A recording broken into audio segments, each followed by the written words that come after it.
Good evening. My name is Steve Worthington. I'm the mayor of the city of University Place. And we're going to give a moment for our sound system to calm down. Perhaps that's, oh, there we go. Let's try that again. So, my name is Steve Worthington. I'm the mayor of the city of University Place, and we're going to call the June 14th, 2023 University Place City Council meeting to order. And with that, we'll start with our roll call. Thank you, Mayor. Councilmember Keel. Present. Councilmember Wood. Present. Councilmember McCluskey is excused. Councilmember Fleming is excused. Councilmember Belisi. Councilmember Belisi is here. Mayor Pro Tem Figueroa. Present. Mayor Worthington. Mayor Worthington, present. Mayor, you have a quorum. Very good. We'll proceed with our business then. And with that, we'll move on to the Pledge of Allegiance, and it's my honor to do that this evening. Please rise and join me. I pledge Allegiance to the flag of the United States of America and to the republic for which it stands, one nation, under God, indivisible, with liberty and justice for all. Thank you. And now we'll move on to consideration of the agenda. Does anyone have any changes they wish to make in the agenda? I see none. We'll consider the agenda approved and move on to the start of our presentations. And with that, we get to start with our, with a special proclamation.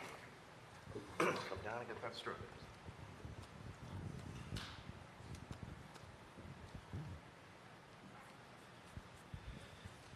Thank you, Emmy. And I wanted to invite Steve Smith up to join me here. Mr. Smith is a longtime member of our community and currently serves in our planning commission, as he has for a number of years, but I appreciate you coming in this evening. Our proclamation for tonight reads, whereas Juneteenth, also known as Freedom Day, Jubilee Day, Liberation Day, and Emancipation Day, is a holiday celebrating the emancipation of those who had been enslaved in the United States. And whereas on June 19, 1865, General Gordon Granger announced that slaves in Texas were free by order of the President of the United States. The announcement came 2.5 years after President Lincoln's Emancipation Proclamation, which had become official January 1st, 1863.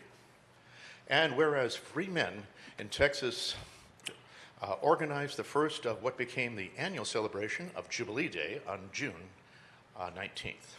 And whereas June 19th has a special meaning to African Americans and is called Juneteenth, combining the words of June and 19th, and has been celebrated by the African American community for over 150 years.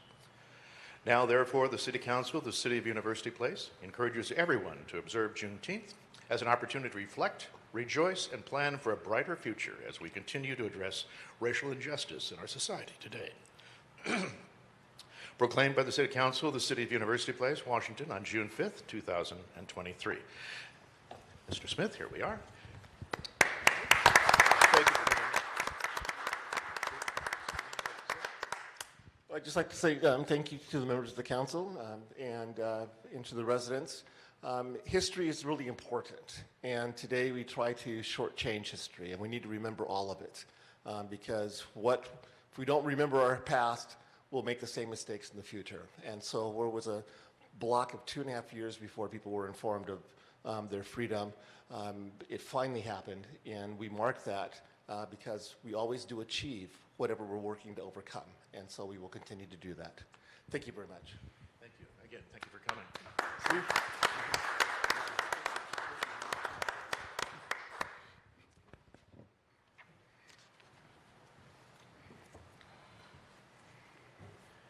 And next in our, oh, excuse me, sir.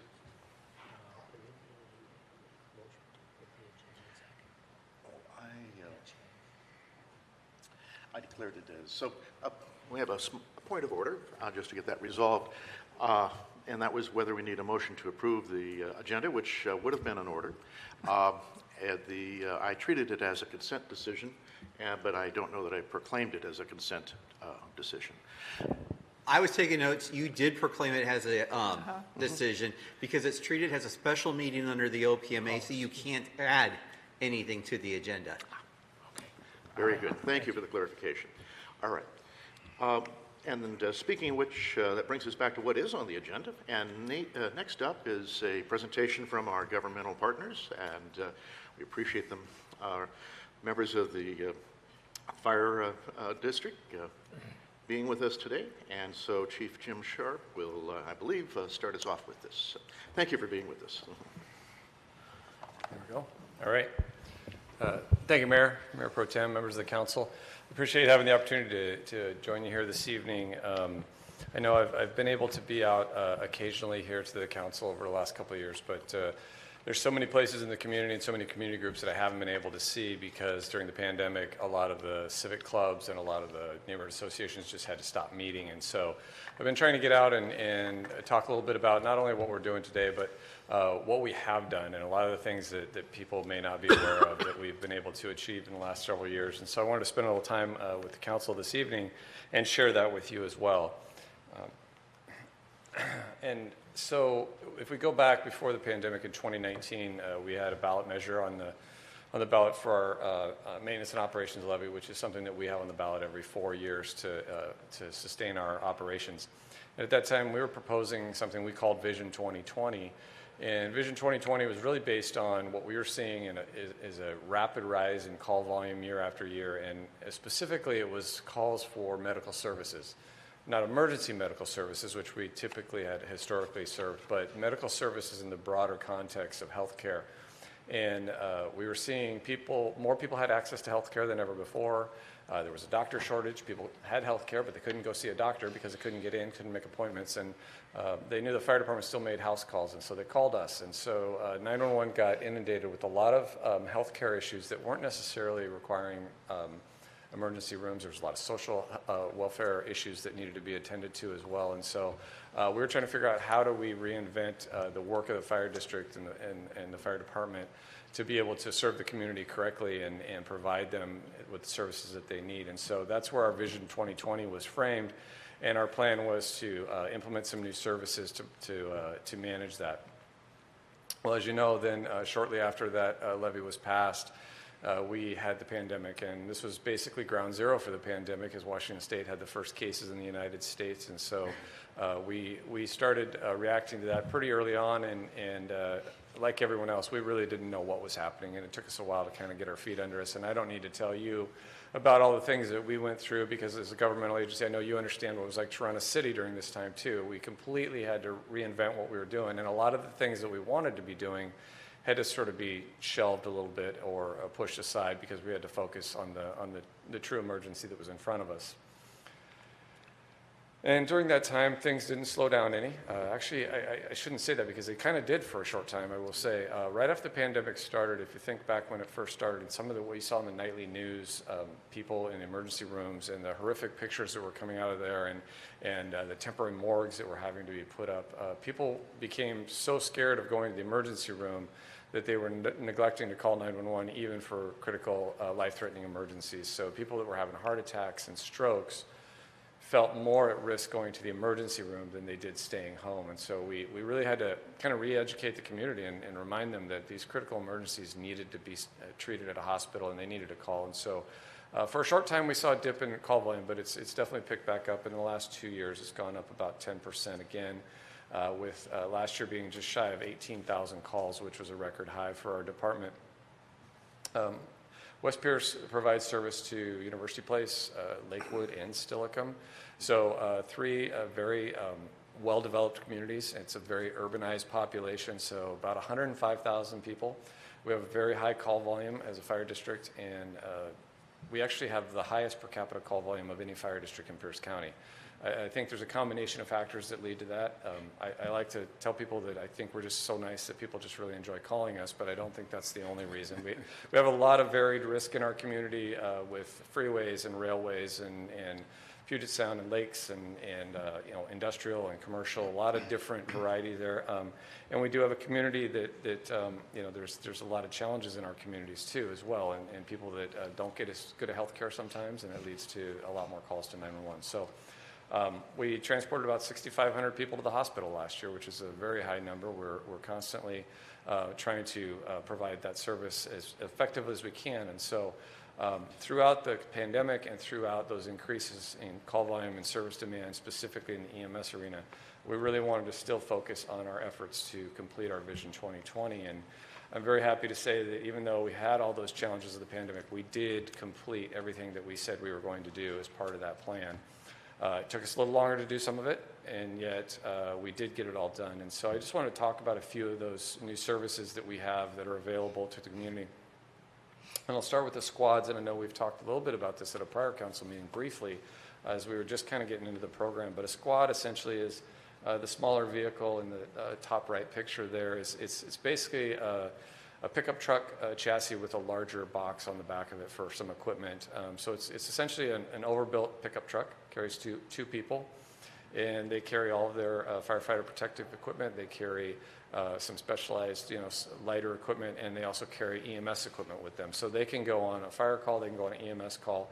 And what we use those squads for is to handle a lot of the low acuity stuff that we started to see increasing dramatically. So in the past, if maybe you sprained an ankle playing soccer on the ball field, we'd send a big fire truck and 3 people down there to check you out, and not a real practical vehicle to send to those types of calls. And so now we've got these smaller vehicles, 2 people on them, that we can send around to manage all these minor medical calls, or some of the area investigations that we get is a good example. Someone says they smell smoke in the neighborhood, they think there's a fire, but they don't see anything. And so, again, instead of driving a fire engine around looking for that, we can drive a smaller vehicle.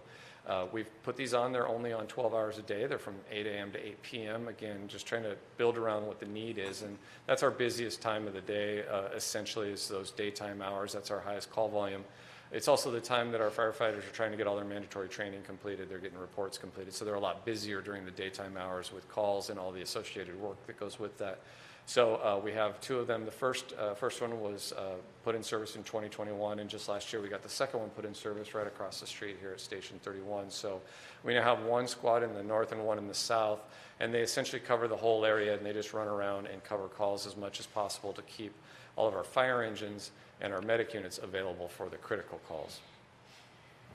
Along the way, we also put in a 5th medic unit, again with the rapidly increasing number of calls and the transports. We saw the need for another medic unit, so we've added a medic unit to our fleet. We now have 5 medic units, so all of our stations, with the exception of the station in Tillicum, now have a transport unit that's staffed with ALS personnel. The only reason we don't do it in Tillicum is really just driven by call volume. There's not enough call volume to warrant a transport vehicle, but we do a little different down there. Our fire engine is mandatory for us to have a paramedic on that engine. So there are paramedic services in the community, just not the transport vehicle itself. So that's been a really good addition, and unfortunately, but fortunately, we tested that system right after we put that vehicle in service. About a month later, we had a really serious motor vehicle accident down on Olympic and Grandview. 2 vehicles collided, and we had 5 critical patients that day, and we were able to bring in all 5 of those medic units and get all 5 of those people transported to the hospital immediately, and we didn't have to rely on any outside resources or mutual aid to help us get that done. So again, it was an unfortunate situation, but it was really nice to know that we had all the resources to be able to handle something of that magnitude. One of the other things we've added in the last few years is a multilingual outreach coordinator. We've seen more and more people in our community who have English as a second language. A lot of students in our schools that are not well versed in English yet, and they're really struggling. So we have a multilingual outreach coordinator. He's from Bolivia and speaks Spanish fluently. He works part-time for us. He works with our prevention and education folks. He'll go into the schools with our firefighters, and for those children who maybe don't speak English well, he can translate and repeat what the firefighters are teaching so they get the education along with the other students. He helps bridge a lot of gaps for us in communities where people don't speak English predominantly in some of the areas of Lakewood, some of the pockets in Lakewood. We have some tight communities where it's really hard for us to make a connection there because they want someone who looks and speaks like them to feel comfortable. And so he helps us bridge that gap, and it's been a very successful program. The other thing that we've added is Connected Care, and the lady that you see in the top left there, Karen, is our first nurse that we've ever hired. Connected Care, CARE being an acronym for Community Access, Referral, and Education. There's a what we were finding is there's a lot of people that call 911 that don't need a trip to the ER. That's just not going to fix their problem. We started seeing a lot more people relying on 911 as their primary resource for a variety of things, and often combinations of these things, such as mental health disorders, substance abuse disorders, food insecurity or housing insecurity, homeless people that are just cold, it's winter, and they're looking for some place to stay, and so they don't know who else to call, they don't know what resources are out there, and so they call 911 because everyone knows 911. I blame that on William Shatner, and it's never gone away. So they call 911, and really our firefighters and our paramedics don't have the resources to really help them with what they need, and the ER certainly doesn't either. So they go to the ER, they get released, and 2 days later, we're seeing them again, and we're seeing them over and over and over, but we're not really helping them with their challenges. So what we decided is we implemented this care program, and across the county, there are literally hundreds of resources from different nonprofits, NGOs, and faith-based groups, and so on and so on, to service all of these different social needs. People just don't know how to access it. So Karen becomes the conduit for that. She's the connection to that. And our firefighters go out, they see someone who's calling 911 because they're having a mental health issue, but they don't need ER. They'll refer that person to Karen. Karen will make contact with them, be able to work with them and start working with them and other resources and get them connected to other resources. And the vast majority of these contacts that she makes, once she makes the contacts and spends a little time and helps them find the correct resources, they completely stop calling 911 because that's no longer what they need. They've found what they need, and they know how to get a hold of that person now. And so it's a great program, and I would love someday to have Karen be able to come to the council here and just share some of her successes and talk about how the program has worked. It took us a little while to get it up started. This is one of the programs that got delayed because of COVID. We wanted to do this right away. We started a pilot program in this back in 2015. So we knew it was going to be successful. We knew it was going to have benefit and value, but it was the wrong time to start a new EMS program in the middle of a pandemic. So she didn't start until 2022. It took a few months to kind of get things going. But I will say in the first 9 full months of work, she had over 300 referrals. And so she's been very busy. The referrals continue to increase all the time, but it's been fantastic having her here, and it's really made an impact. And the last one I'll speak to is just our battalion chief. When we first merged, the two fire departments had a battalion chief. Battalion chief runs all the day-to-day field operations, so at a major incident, they would be the person who's managing all the people, keeping people safe, coordinating all the efforts and all the tactics, and then managing all the day-to-day operations. University Place Fire had one, and Lakewood Fire had one. And we maintained two. Shortly after the merger, though, we're still kind of reeling from some of the implications of the Great Recession, and so we cut one of those out of our staffing model and went to one battalion chief for the district. And we've stayed at that model until we started to grow again, with another medic unit, more squads, and more resources on the street. We felt it was time we needed to reinstitute that second battalion chief. So last year we did put our second battalion chief back in service right here at Station 31. So again, much like the squads, we have one in the north end of our district and one in the south end of our district, and we've kind of divided the districts up into north and south battalions. As we continue to move beyond the pandemic, though, we're continuing to try and do a lot of good stuff, and beyond just our Vision 2020 plan. We've had a very successful grant program over the last few years. We've received $3 million in grants since 2020. And I'm really glad I don't see Jack Eklund here, and that's good because those engineer folks, they get like $3 million to build a sidewalk. This is peanuts to them, but I will say a $3 million worth of grants is very substantial for a fire district. We don't have a lot of grant opportunities that we're available to access, and it's highly competitive. So we've done very well. We received $1.2 million for a heavy rescue vehicle and training for technical rescue work. It's the vehicle you see in the bottom picture there. For about 30 years now, we've been using a surplus vehicle from a beverage company, which is a polite way of saying we had a beer truck that we used with the roll-up doors, and it was donated by Anheuser-Busch or one of the distributors some 30 years ago. And It's worked okay for us, but it was never designed to be that type of vehicle. This is the first time we've ever been able to have a vehicle designed and built from the ground up to be a special operations vehicle. It carries all of our technical rescue equipment for high-angle rescues, building collapses, major machinery accidents, whether it's a train wreck or it's like the semi-accident that we had on the freeway about a week or so ago. So really excited about that. Along with the vehicle, the award also funded auto extrication and heavy equipment extrication training for all of our firefighters. So it was a great opportunity to get the vehicle, some equipment, and the training all coupled together in one grant. Or actually, it was a pair of grants that we were able to connect. We've received an award for $1 million for paramedic training. There's currently a nationwide shortage of paramedics, and we're not immune to that. We need paramedics very, very badly. So we were really happy to get a $1 million grant that's going to help us send some of our EMTs to paramedic school. We have some that will be starting this fall at TCC and getting their paramedics licenses. We received $400,000 in wildland urban interface training and equipment. And wildland and urban interface, or as the acronym is commonly referred to, WUI training, is something that we've never really looked at on this side of the mountains. It's just not something that was ever a big concern. However, as everyone's aware, each summer seems to get longer and hotter. My sprinklers go on earlier every year, and so we're seeing more and more of these interface fires. And what an interface area is considered, the best example I have is, for instance, all the homes on Chambers Creek Road that abut the Chambers Creek Canyon. You got this heavily wooded area of the canyon that comes right up to residential neighborhoods, and so it's a very unique risk. It's a very different type of firefighting than structural firefighting. So we were able to get a grant. We decided it was not going away. Hot summers are not leaving us. Dry weather is not leaving us. We need to prepare for it, and we need to be equipped for it. So we were able to get a grant that trained all of our firefighters in WUI training. And then baseline WUI training was completed. We also got some equipment, specialty equipment that goes along with it, certain types of tools and hoses that are utilized for that type of firefighting. And then what we did in conjunction with that to sort of leverage the opportunity is we had our squads. We've designed the squads in such a way that they are designed as sort of a brush rig, and so they're equipped with all of our WUI equipment.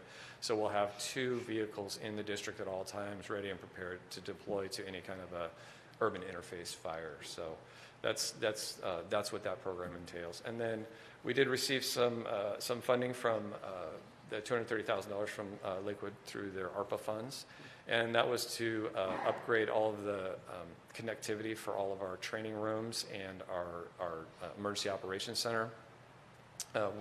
It's not something until the pandemic came along that we ever really worried about doing a lot of remote learning or remote conversations or remote meetings. It was something that we weren't prepared for and well built out for. So this is going to help us build that out.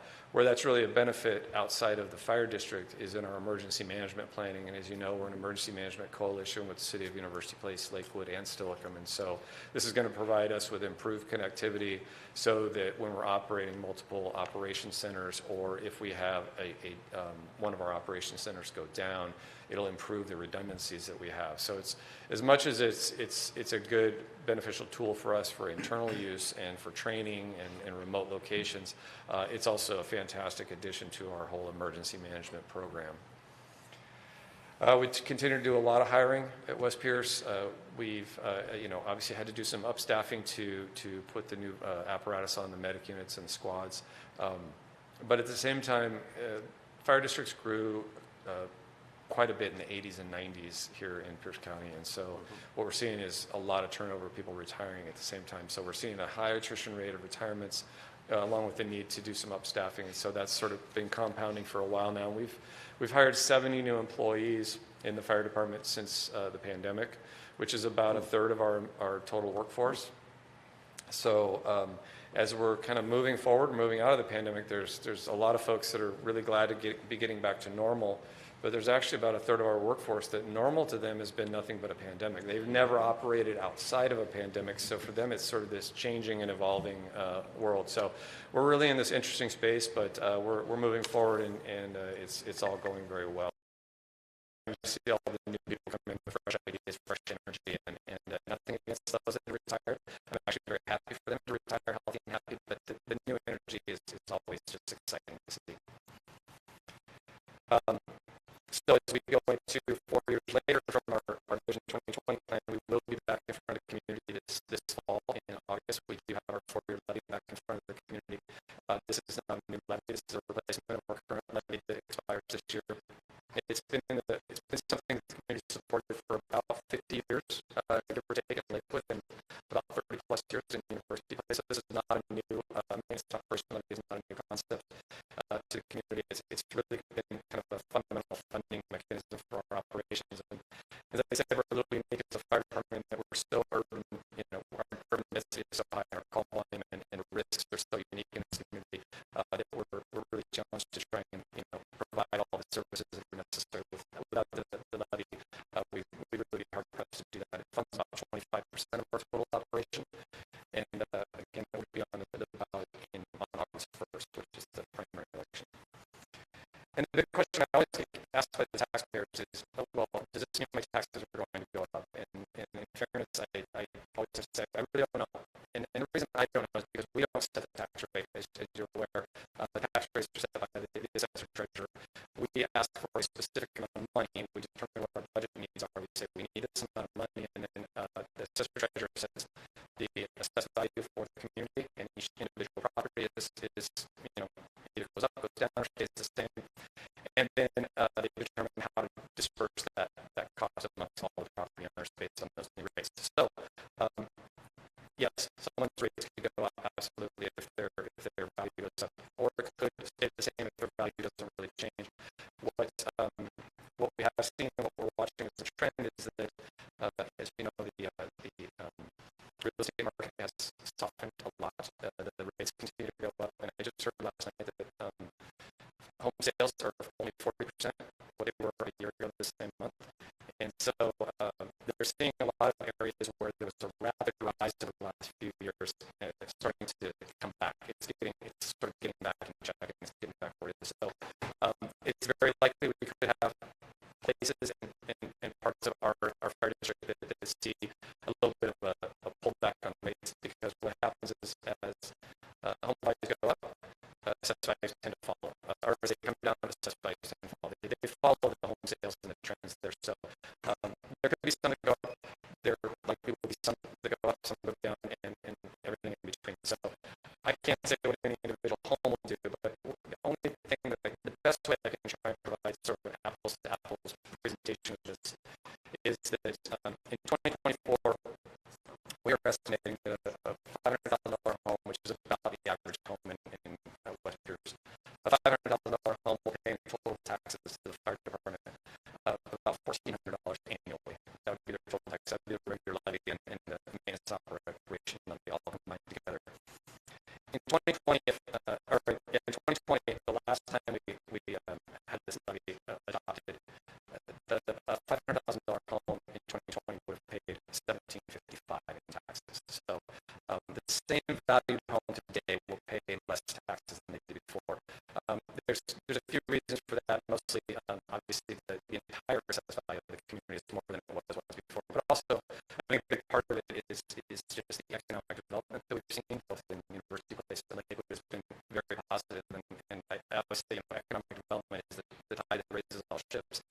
And I know, when you look at things like the Starlight Drive-In, which didn't pay a lot of property taxes, is now replaced with a distribution warehouse, that changes the makeup of how taxes are dispersed. It takes some of the burden off the residential homeowners and puts that on a broader group of individuals between business owners and commercial retail and homeowners. So economic development has been great here. Obviously, we've seen a lot of new mixed use going in, and it's still going in. A lot of development that's happening over the last several years, and certainly we're seeing that in Lakewood too, especially in some of the areas of especially like Woodbrook, which has been really abandoned for a long, long time. A lot of small homes that have been abandoned and just sitting there waiting for a developer to come along, and those developers are finally coming along. And so that's really changing the makeup of where our tax base is as a whole. So that's a positive thing, I think, for the whole community and certainly for the residential homeowners.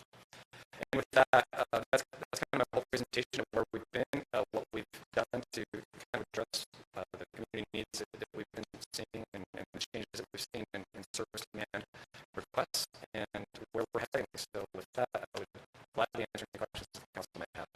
Well, first off, Chief Sharp, thank you very much. I appreciate you coming in and telling us about how things are going. We are certainly interested in how Vision 2020 has unfolded and some of the things that have come about with the SQUAD program, with the Connected Care program, and additional medical units. Those are great to hear about. So great additions there. And someday we'll hear from Karen. Absolutely. Yeah. Also, you were happy rescue vehicle. I had a chance to see that during track days recently, and it's on display in the back of the station area. Very impressive. Perhaps a little bit better. Certainly a little more story from the first track, but very interesting history to it all. Council, we're just a little over on agenda time, but if you have a presentation or question, I'd be happy to entertain the Councilor Keel. Is that for you? Yeah, thank you, Mayor. And Chief, thank you for the presentation. I learned a lot. I mean, it's been a while, so to see all the different programs that you guys have and done, I think it's great. I was very curious that the notion during the pandemic where people were calling you and said they wanted to the hospital. That's just a really interesting phenomenon that happened. So you and your staff really responding that way. The question I have is around the Connected Care. You know, we're the city's embarking on that same thing. Everyone's dealing with homelessness and mental illness and all that kind of thing like that. So there's a program that we're trying to institute with our just the resource officers, that's the word I'm looking for. And I'm just wondering if there's a nexus of collaboration, or this kind of sounds like some of the same things.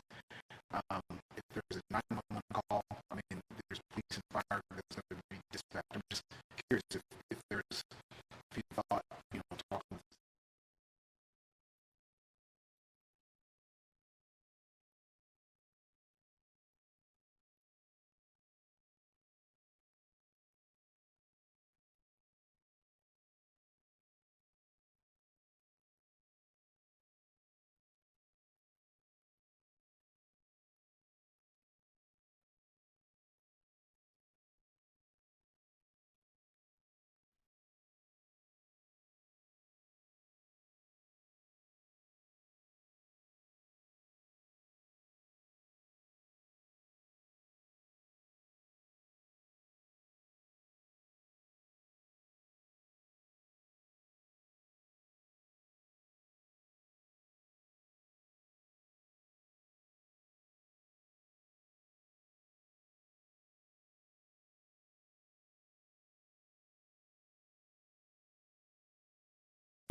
Just a quick question for you. Just going through the list of things you've accomplished over the last few years, between squads, Connected Care, everything, there's a lot there. Do you have anything planned for the next 4 years? Anything new changes that you have? Actually, that's a great question. I won't say that we have nothing planned. We're going to continue to improve, but when it comes to, new staffing and new programs and growth like what we did the last 4 years, no, we're not. We hadn't had any new programs that added staffing since the recession. So it had been a long time since we had done anything. And so this was really a big change for us and quite a bit that we did in that last 4 years. And certainly it wouldn't be sustainable to continue every 4 years adding a bunch of staffing. That's not our intent. I think our future programs for the next 4 years we have currently, we estimate it's going to be like 3 3/4 FTEs that we're going to add over the next 4 years. And so in various support roles and functions, it's more administrative functions and the community outreach person I mentioned, we're going to take them from part-time to full-time, some things like that, but no major staffing changes. But I'm sure that we will continue to evolve as an organization with new ideas and new ways of providing service. Okay, thank you. Councilmember Belisi. Thank you, Chief Sharp, for the wonderful presentation. On the SQUAD program, is there a SQUAD unit stationed here in University Place? Yes, it's right. Yeah, we have a squad right here at Station 31.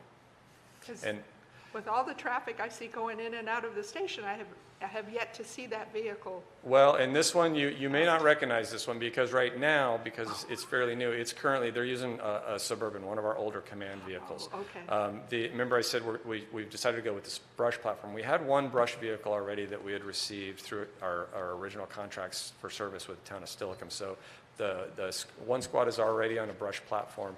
This one here is going to be a brand new, and it was ordered 2 years ago, and we've still been waiting. We've been waiting 2 years to get a chassis for it, and it's finally in, and it's being built, and we have been told that it should show up here by the end of the month. So you probably just haven't recognized it because it doesn't look like the picture that I just showed you. I have seen this. But it will look just like that once we get it in service.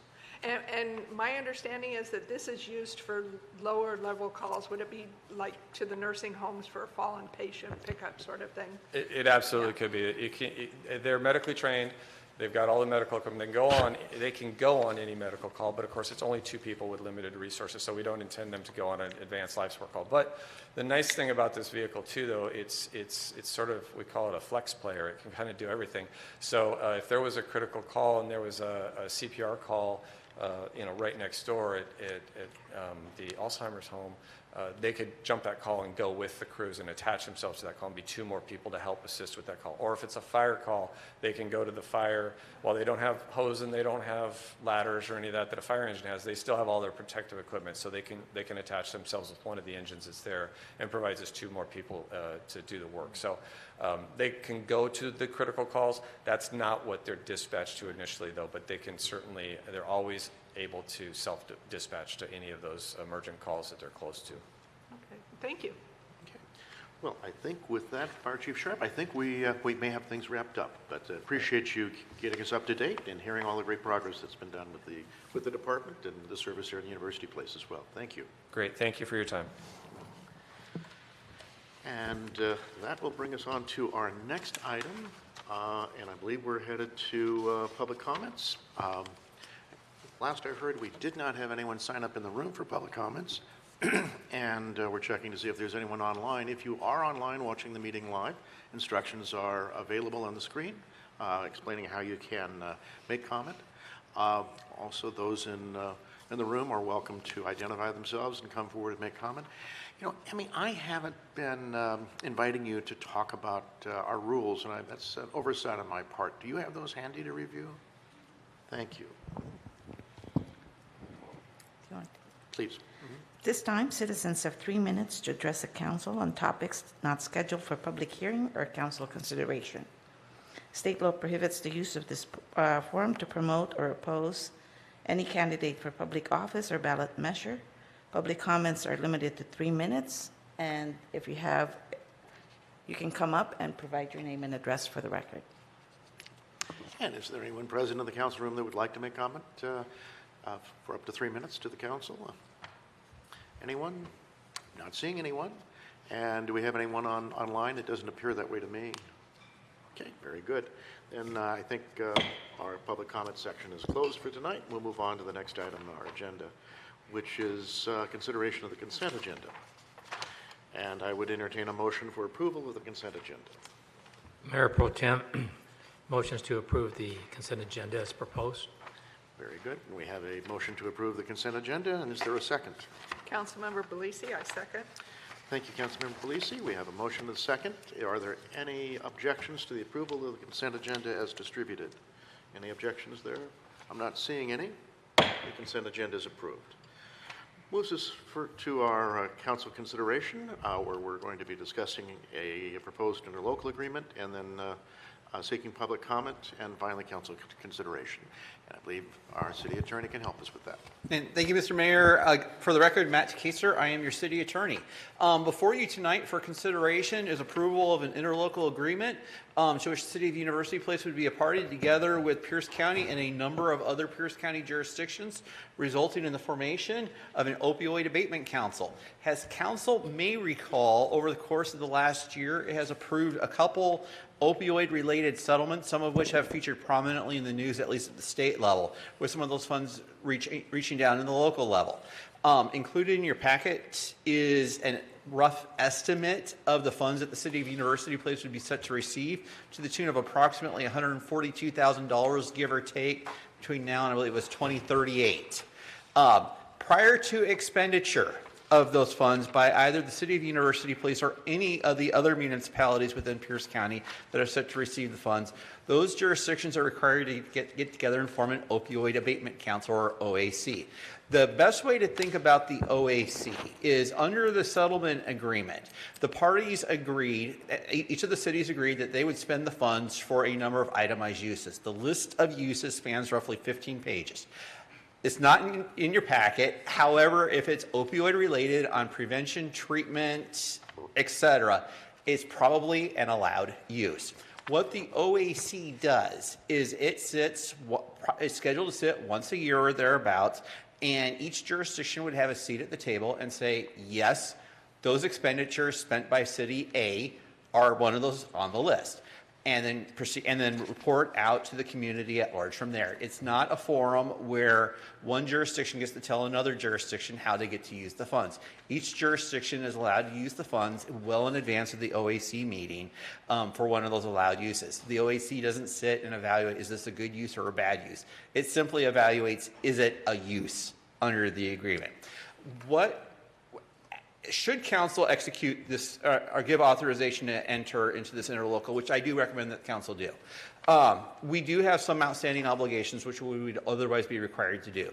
The first is within 120 days of recording of the agreement, we would require to have an individual from the city serve on the OAC. We get one seat on there. I understand we may have council action scheduled sometime next month. However, if there's any volunteers from the council, now would be a good time, at least in the course of council discussion, to make that known. The second is, at least on expenditures, I think as you can see from the spreadsheet, there's not a lot there over the course, if you look at it on an individual year basis. But for expenditures, each participating municipality, we are required to have some methodology for obtaining proposals. And it could be, at least in my view, as simple as we put something out there that says, here's a call, we have money, if you have proposals, send it in. And up to whatever our anticipated limits are. If those funds are not retained or pooled, they could be reallocated to the other participating members of the OAC. This is, again, not a pooling agreement per se. If we wanted to pool funds with another jurisdiction, another agreement would be required. With that, I'm going to actually strike that. One final comment. The administration of the OAC would be housed with the Pierce County Auditor's Office. They would do all the clerical oversight, noticing of meetings. They are required under the agreement to produce a public dashboard in terms of identifying who's spending what money and the like. So with that, I'll stop, pause if council has any questions, to which I am happy to answer any of those questions that council might have. So good chance to get some clarifying questions. Mayor Pro Tem Figueroa, would you like to start that process? Thank you, Mayor.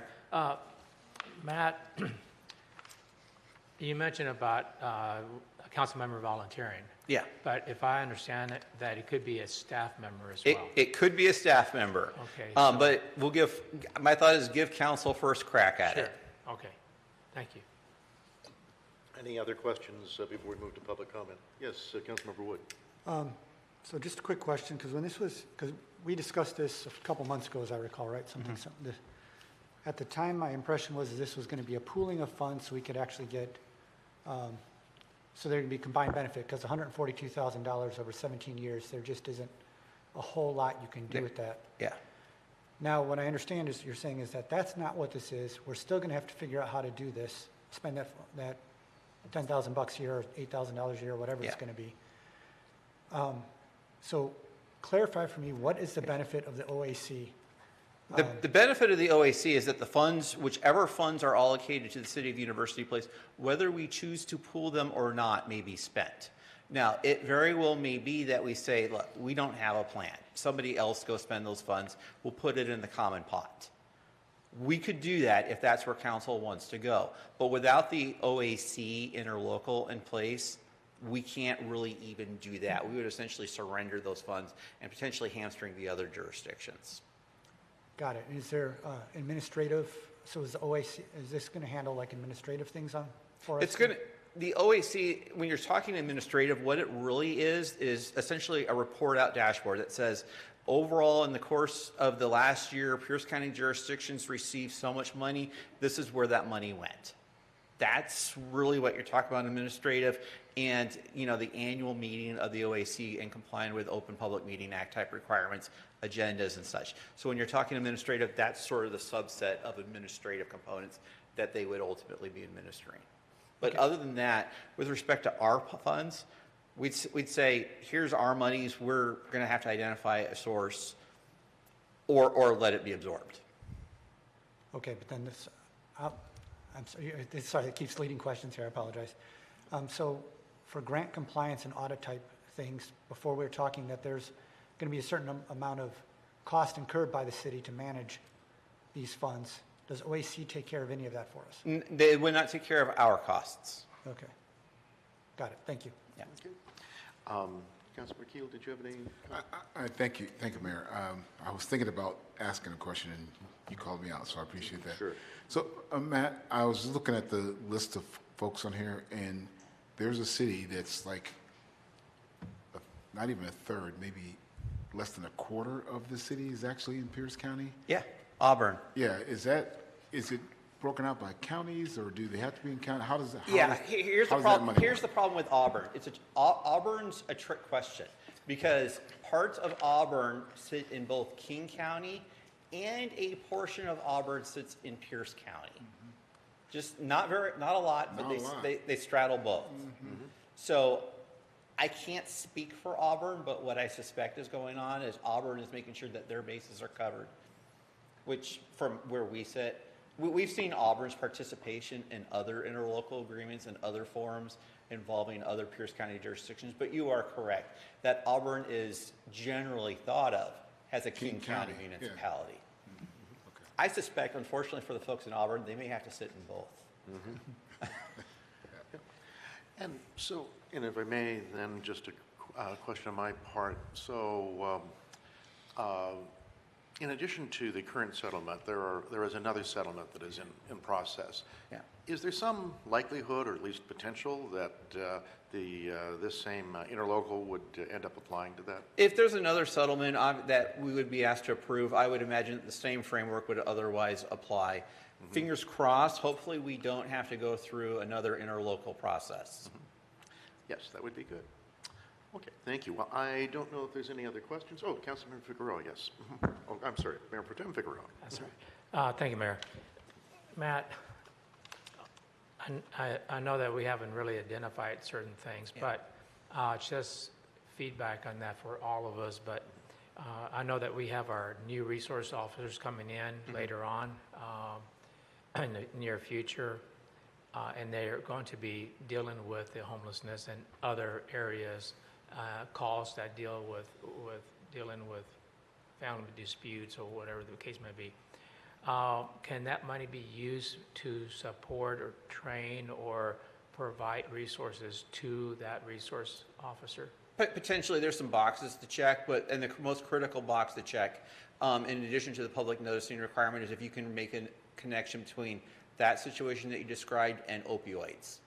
Okay. If we can make that link with a straight face that we can get, I think you can probably get there. So on the flip side of the same coin, we have a very close partner, the fire department.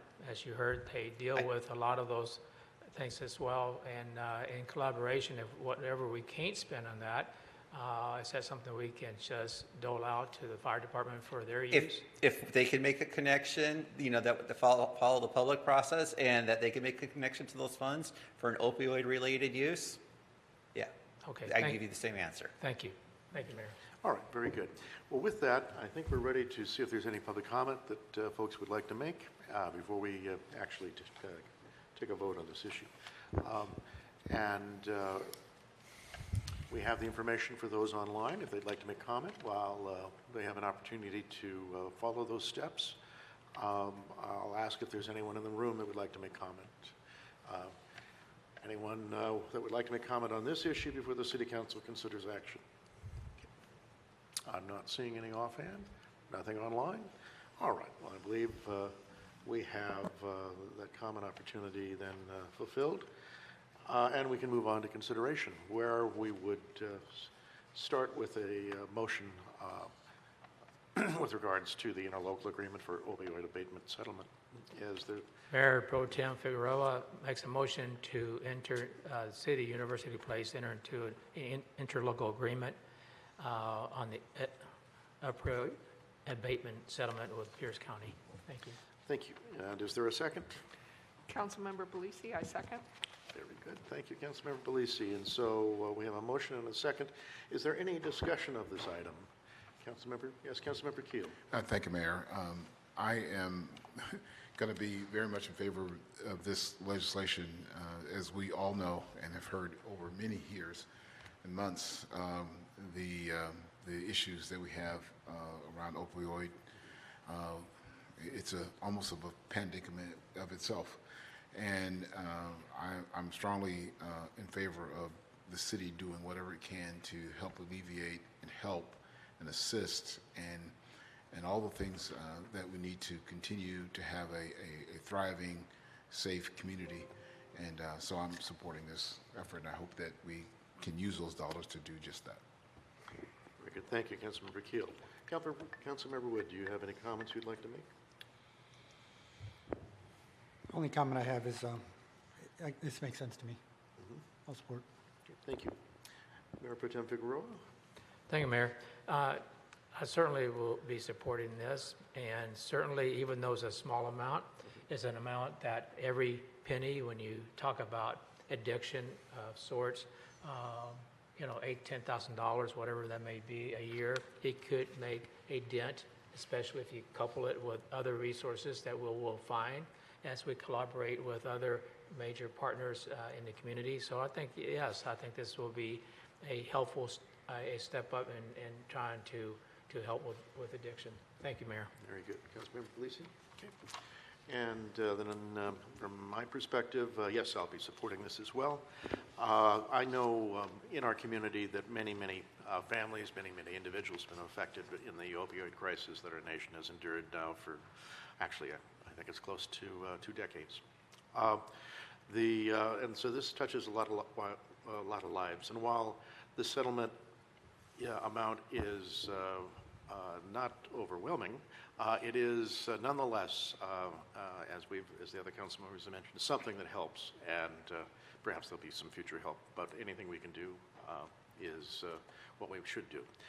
And with that, we're going to take a vote. And Emmy, would you like to do a roll call for us, please?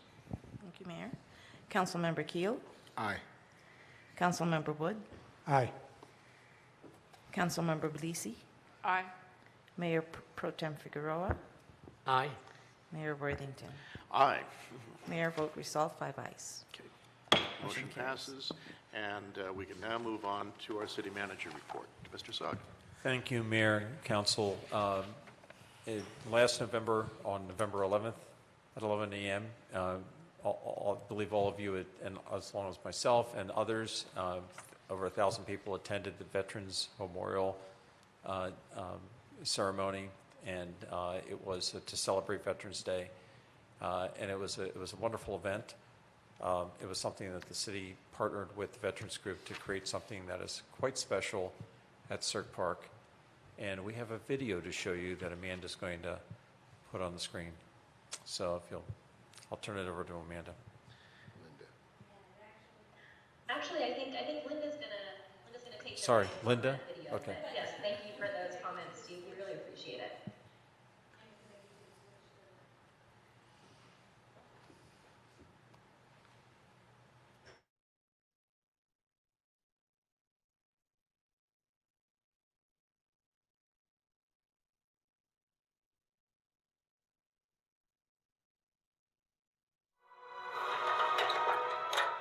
University Place really never had a place to honor veterans until we built this project.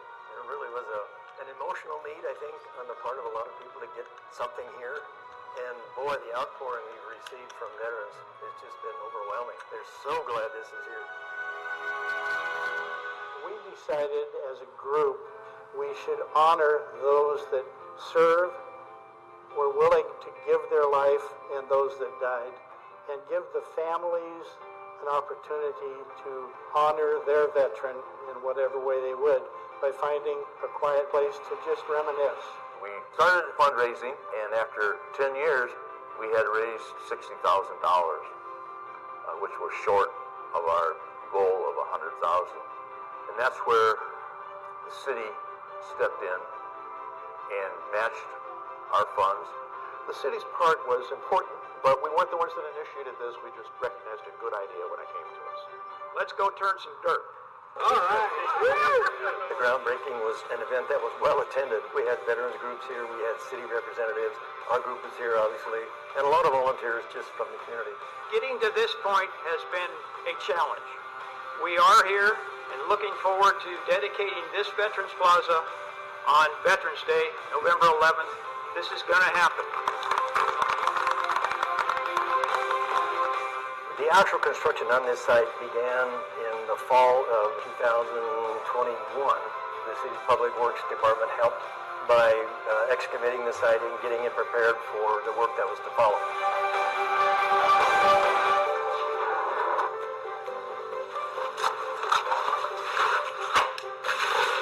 We are unwrapping our new flagpoles. The group of us one Saturday morning went down and figured out how to lace the lanyard through the pole. This is mainly the committee members and a couple of volunteers that are helping us put this together. It was an interesting puzzle. Okay, that's it. We were able to solicit the help of a volunteer general contractor, then started with the masonry construction of the concrete block wall. In the spring, we were able to install the donor tile around the perimeter in these select areas.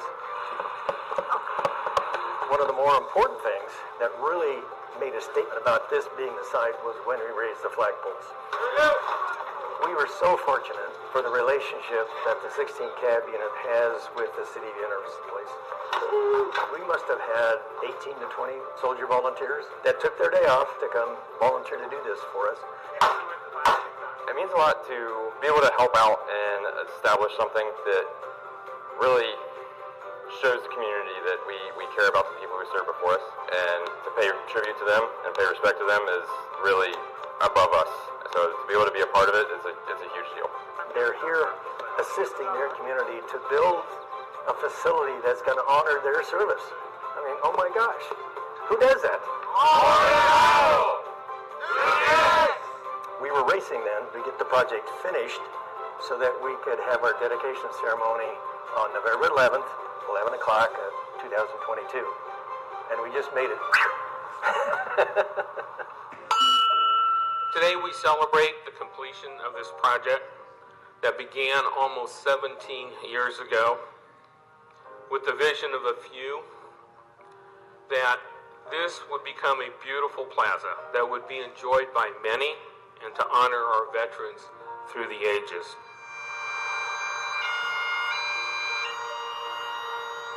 The dedication ceremony was really overwhelming. We had an attendance here that it was beyond my wildest imagination.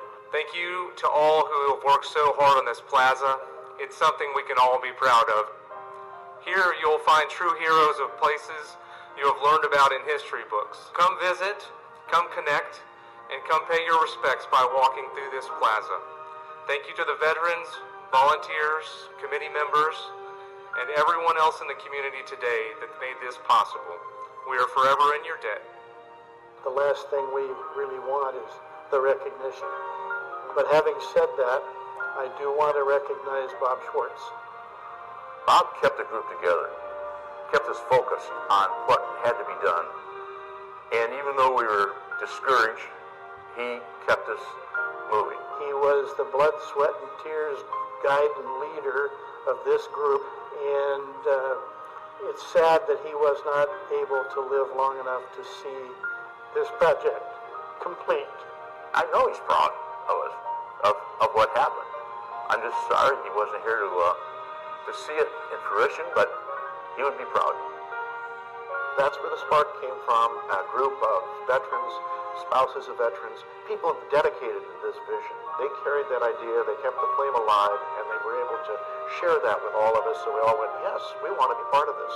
When we first started out, it was just a flagpole, and it's grown into something that is actually, it's wonderful.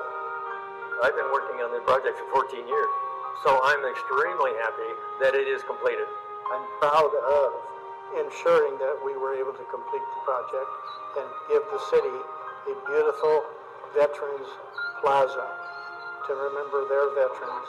And I hope that my grandchildren and their grandchildren will be able to come here and appreciate what we have in honoring our veterans in University Place.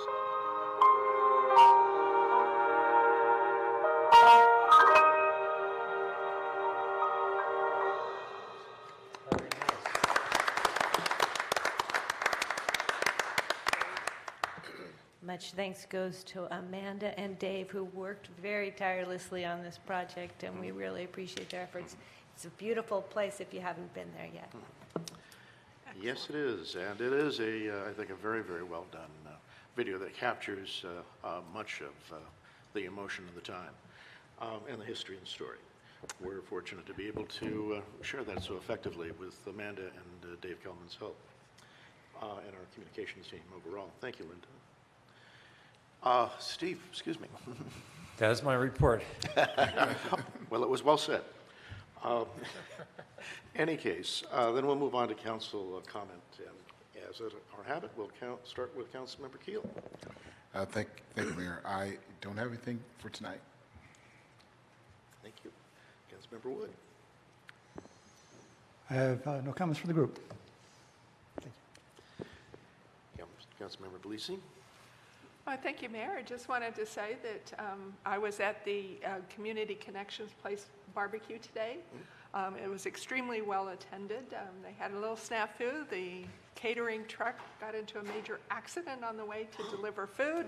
But I got to say, the entertainment that was provided kept the seniors at bay, and we ended up having a really good time singing old-time songs and reliving some memories. So it was wonderful, and the staff would like us to make more of an effort to try and be there to talk with the seniors during their events. So any future events, if you have the opportunity to come, they would truly appreciate seeing council members there. Very good. Well, I'm glad you were there. I was hoping to, but I had something come up. But thank you for being there. Appreciate that. Okay. Anything else, Councilmember? Nope, that's it. Thank you. Mayor Pro Tem Figueroa. Thank you, Mayor. Since we last met, I attended the PSRC General Assembly that all council members are invited to vote for the new leadership. And I won't go through all the details of the budget and everything else that was approved and the leadership that was voted in, but I did pick up that it was really neat. First time they've done this, but it was a flyer with the agenda and all the information. It's just the whole package, and it was you scan this bar or whatever it is, and you scan it, and you can bring up everything that was part of that General Assembly. And so I picked up one for each of you, and I left it in my car. So plan to take it out, put it in your box, and if you see what it is you can go through this as if you were there, except for the voting. But other than that, it was a great one. It was a great turnout because it was the first one since the pandemic. And so everybody was very happy. We have some great leadership. PSRC is becoming a much stronger organization with their ties and due to their what they've done through the years with the communities as far as the types of grants and monies that are passed down to them to distribute in the region. So it's a very good organization, and we should definitely pay attention to what they do and where they're going because it will impact us. Thank you, Mayor. Very good. Thank you, Councilmember Figueroa, Mayor Pro Tem Figueroa, and I appreciate your involvement there in keeping us connected, and it is important for us. And I think that brings it to my comments. A couple of things. One is I just wanted to mention to the public that our regular council meeting, which actually would be the 19th, which is this coming Monday, happens to be, as we heard earlier tonight, Juneteenth. So Monday's a holiday, and we would then move that meeting to the 20th, the next day. But we have canceled that meeting, and that's why we're meeting tonight on the 14th. The Association of Washington Cities has a conference out of the immediate area in Spokane, and many of us are attending that, and that meeting was a bit in conflict with that. So for that reason, we've canceled our meeting that would have been held on June 20th, and we will not be meeting. Then beyond that, I had one other item I was going to touch on.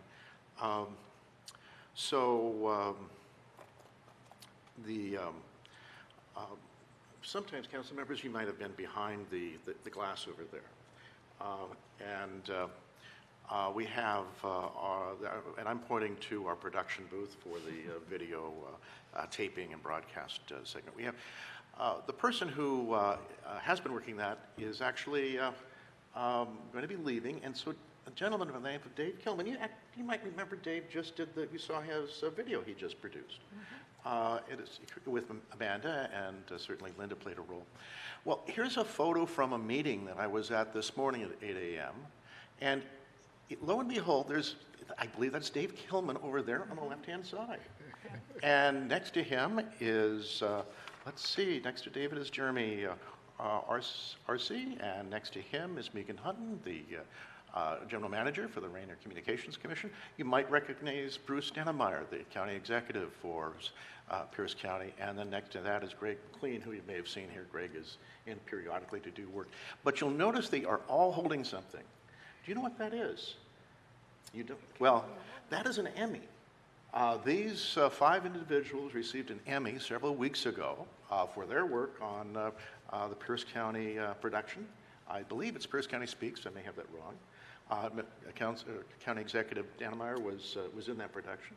But they were in California about 3-4 weeks ago on a Saturday. Dave is often spending Saturdays here. I don't know why we let him go. We should have had him here. But he went to California on a Saturday and to pick up an Emmy. So just to give you an idea of the talent that the RCC has, but more specifically, that we are very fortunate to be able to have David's help, and along with the rest of our communications team. This was not, by the way, coordinated with that beautiful video we just saw. That was more serendipity, but it seemed like the perfect opportunity. And I want to congratulate the RCC staff members, our county executive, and certainly David Kilman for receiving his first Emmy, but some of those others have one already. But give round of applause in order. Nice. Oh, yeah. Way to go, Dave. Thank you, Dave. And I think with that, we'll move on to our study sessions. Our regular session is going to come to an end, and we'll move into our study session, where I believe that Kevin Bursky is going to help us.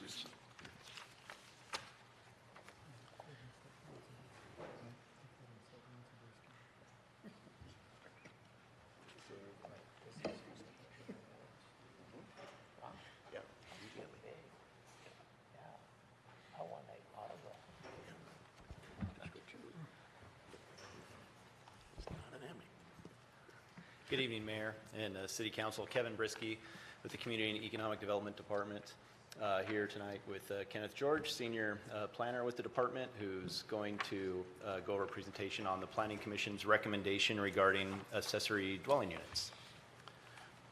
Thank you very much, Mayor Worthington, Pro Tem Figueroa, and council members.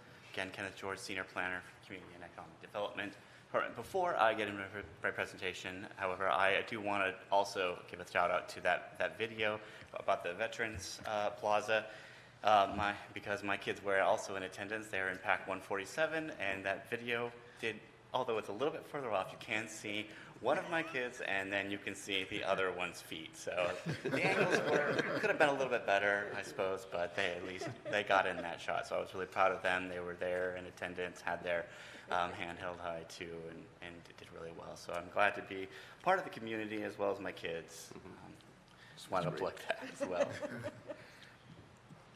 This evening, I'm also excited to present sort of a continuation of the Housing Action Toolkit amendments that the staff has already presented on, but the Planning Commission has been working on for the course of 2022. I'm excited, by way of some quick introduction and background, the Housing Action Toolkit was adopted in 2021, and the Planning Commission's 2022 work plan included implementation of the toolkit. The staff already presented some of the toolkit amendments back in March of this year with the short plats, final plats, and the SEPA work the Planning Commission did. In addition to those actions, the toolkit recommended updating the city's ADU regulations in an effort to remove some barriers to their use. The Planning Commission met over 5 times over the year to discuss and study amendments to the ADU code. The presentation, this presentation is included in your council packets and outlines the Planning Commission's study of the ADU and the recommended code amendments. So in my presentation this evening, I'll first go over the current ADU regulations. So we have a starting point of how the city regulates ADUs currently. And then we'll touch on the amount of ADUs the city permits each year. And then we'll spend some time going over the work the Planning Commission did studying the ADU code amendments. And these include removing the ownership occupancy requirement, increasing the maximum size of ADUs, adding an exception to an 18-foot height limit for detached ADUs, allowing more than one ADU on a lot, providing a pre-approved ADU design program, and some miscellaneous ADU code amendments. Lastly, I'll go over what we all know, the legislative made some changes from House Bill 1337 and how they will go over how they differ from the Planning Commission's recommendation. Hopefully by now we're all familiar with this graphic here that represents the various types of ADUs. They can be detached from the primary residence, attached to the primary residence. They're often built above or attached to a garage, and they can be converted by converting existing interior floor area either on the main level or in a basement or an attic space. University Place allows all of these represented types of ADUs on this slide. And when it comes to ADU regulations and our discussion this evening, there is a distinction in University Place of these types of ADUs that becomes kind of important on how they're regulated. There is we allow detached ADUs that comply with setbacks, and we have a reduced setback provision for when they are closer to the setback. So there's a little bit of a distinction there, and these ADU regulations on this slide, this chart on the slide shows the city's regulations and breaks them down into attached and detached. So I'm hoping that most of us all are pretty familiar with ADUs, so for the sake of timing, I'm not going to go over all the regulations on this slide, but I'll detail the regulations and proposed changes when I go through the Planning Commission's recommendation slides.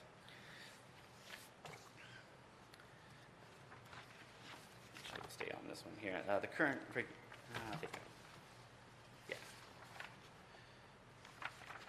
my notes included going over each one of these regulations, which I decided not to for the sake of timing in this presentation.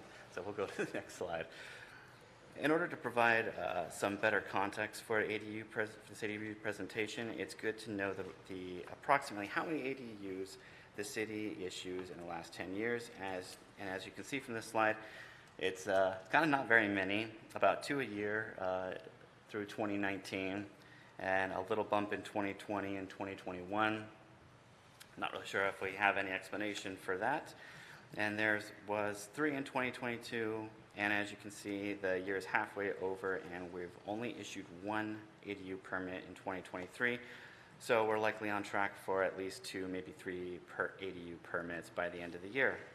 And the pictures on this slide also show examples of the ADUs that we've permitted recently since 2020 and 2021 and 2022. The top one is as an ADU that complies with setbacks, so it's a little bit different. And then you can see some of the regulations kick in that kind of limit the structure when you get to the reduced setbacks, which is the right picture and the bottom picture. The bottom one is a smaller one, 448 square feet, but the right one is right up against the maximum of our 600 square foot limit currently. So with that introduction, I'll get into the Planning Commission's recommendations. Next slide. The Housing Action Toolkit implementation was my first experience working for the city's Planning Commission, and taking this topic before them was incredibly rewarding. I was very impressed with their focus and discussion, so with regard to the legislative House Bill 1337, I'm going to do my best not to use the phrase moot point too often in this presentation. The first recommendation from the Planning Commission is to remove the owner occupancy requirement. Current regulations require that the property owner must live in either the principal residence or the ADU at all times and cannot rent out the unit that they're occupying. There's also an affidavit requirement. The owner must sign and record against the property that affirms that they'll be occupying one of the units. So based on the work of the toolkit and the need to increase the supply of housing options and choice in the city, the Planning Commission recommends the City Council consider removing these requirements. The next item to discuss here is the maximum size of ADUs. The Planning Commission reviewed existing approved ADU floor plans in the city and floor plans approved by other local jurisdictions. They studied options for increasing the size of both the attached and detached ADUs. The left image on this slide shows a detached ADU at 600 square feet with a single bedroom, and 600 square foot from what we went during our study.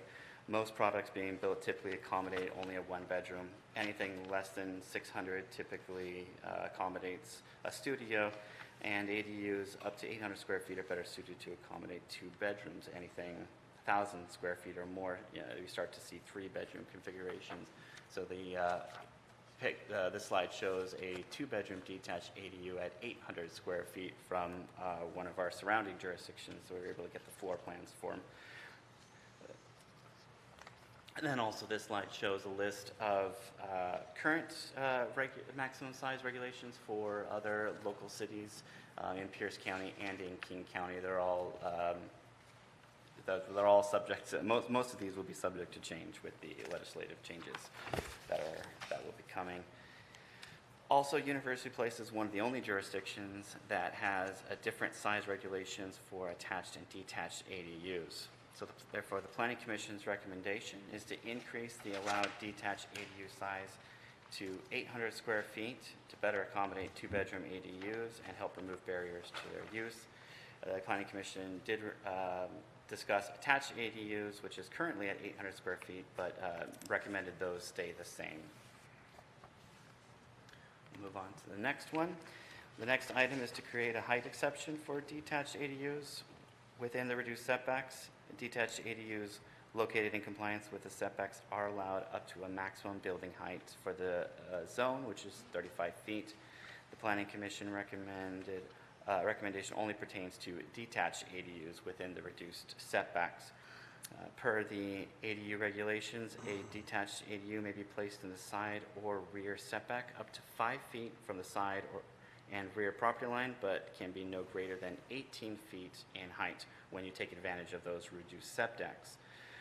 The restriction limits the property owner's ability to construct a detached ADU above a garage, which is referred to in the city's code as a carriage house. The Planning Commission studied the elevation renderings of both ADUs approved in the city with the 18-foot height limit and taller ADUs approved in other jurisdictions. The Commission's main concern about allowing a two-story structure within the reduced setbacks was that they would be further minimizing light, air, and privacy between the property lines, and the visual impacts from a two-story building closer to the property line than what the principal dwelling is allowed, which is an 8-foot side setback for the principal dwelling and a 30-foot rear setback. For the Planning Commission's recommendation for the staff was to draft code text language that would authorize the height exception for a detached ADU, something above a garage, and to draft design standards for that second story. And the design goal would be to encourage development of carriage house but minimize the appearance of a two-story wall built within 5 feet of the side and rear property lines. And that's kind of what's represented on the right side of the slide. That two-story ADU built over a garage with a 21-foot height limit. And the other two images below, those aren't built in University Place, but those were the design concepts that that the Planning Commission and staff wanted to use design standards to kind of encourage those better, quality images. And those are 21 feet, I believe, roughly. Yeah, So roughly 21 The two pictures you see there are approximately 21-foot tall carriage houses above a garage, and that's where the 21-foot recommendation we came to. Mm-hmm. Yeah, that's right. I think the one is from Seabrook, and another one I found from some ADU guidelines from Salem had that kind of nicer image on their guidelines. Let's move on. The fourth item is to allow more than one ADU in connection with a detached single-family residence.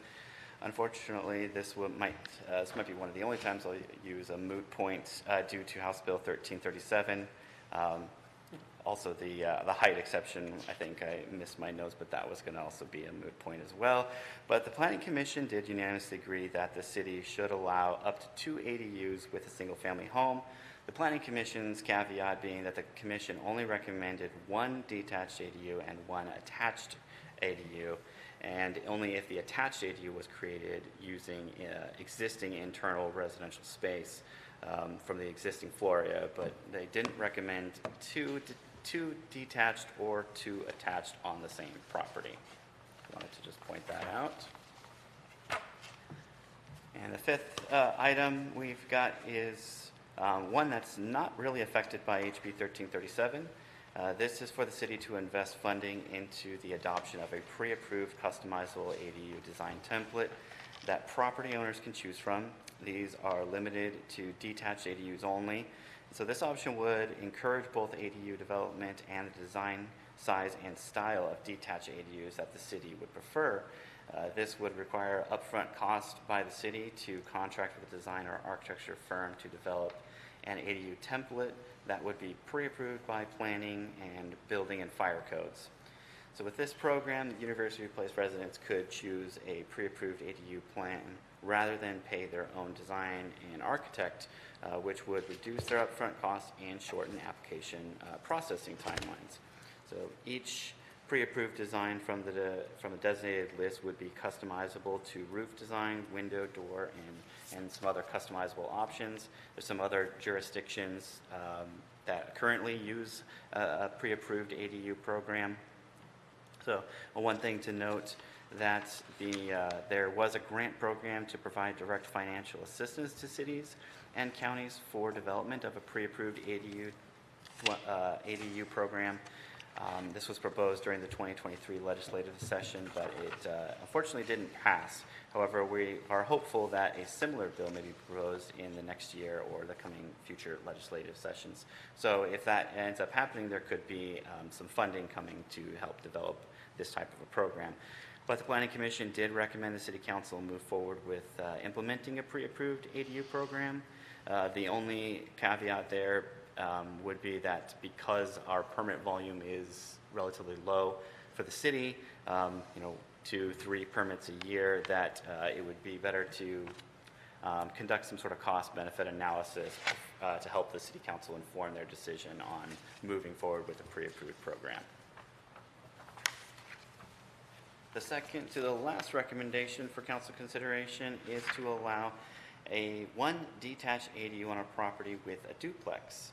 The way the current regulations read, an ADU is only allowed in conjunction with a detached single-family structure. So before 1337 was on anyone's radar, the Planning Commission studied this option and recommended the City Council consider allowing one detached ADU on a property in conjunction with a duplex. The final and last item in the ADU code cleanup actions related to covered structures and corner lot exceptions for front entries. So these aren't actually toolkit items, but they're kind of issues that have come up from staff's review of ADUs over the years. So we wanted to fold them into the Planning Commission's study. The first one comes from the entry door requirement. ADUs can't have a front door facing the front street, but on corner lots, this regulation only leaves the option for the front door to face the rear. So the Planning Commission looked at this and recommended adopting an exception to the front door requirement for corner lots. And the second code cleanup pertains to 600 square foot limit for accessory structures located in the reduced setback. So the maximum size of any structure located in the reduced setbacks is 600 square feet. And setbacks are measured from the property line to the closest point of any structure, any structural component.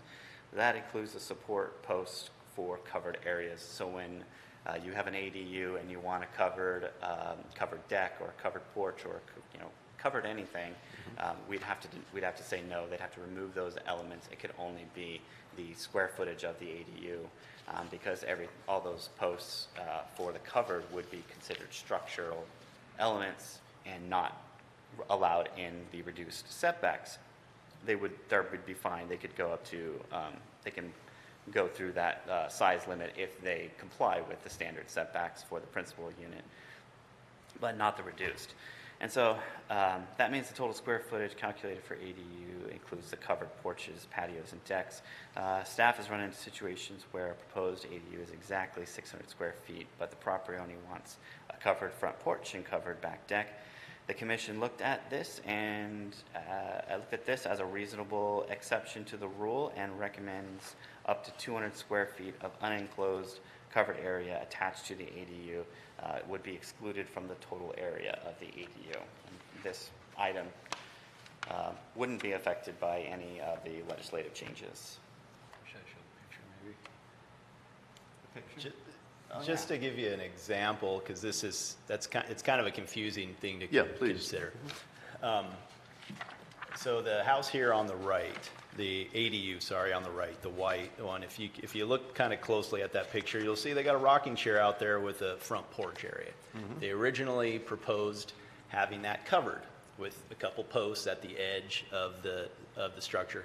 However, the way our code is currently written, that square footage would have to be included in their total allotment of 600 square feet. Mm-hmm. So the existing footprint of the house now is of the ADU now is 600 square feet. So we had to tell them, sorry, no, you can't have your cover over your rocking chair. Mm-hmm.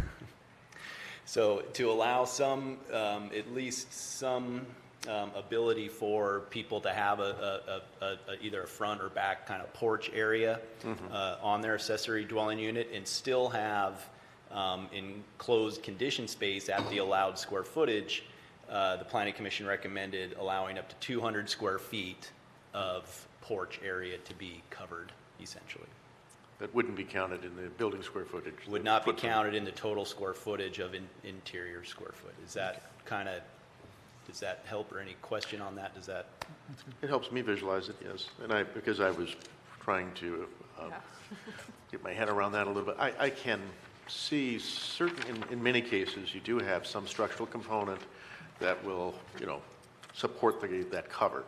But there are some ways you can project a dormer out and not necessarily have a structural component going to the ground. It may be, if it's small enough size, the structure of the roof may be able to carry the load. But and I think the way that the exception that is proposed to the Planning Commission, it would allow that as well. Even if they didn't have the support posts, it would just be the covered area would count. Certainly appreciate the Commission's thoughts about that. So good, thank you. Don't want to get us too derailed on the detail. Okay, thank you. So I'll begin to wrap up here with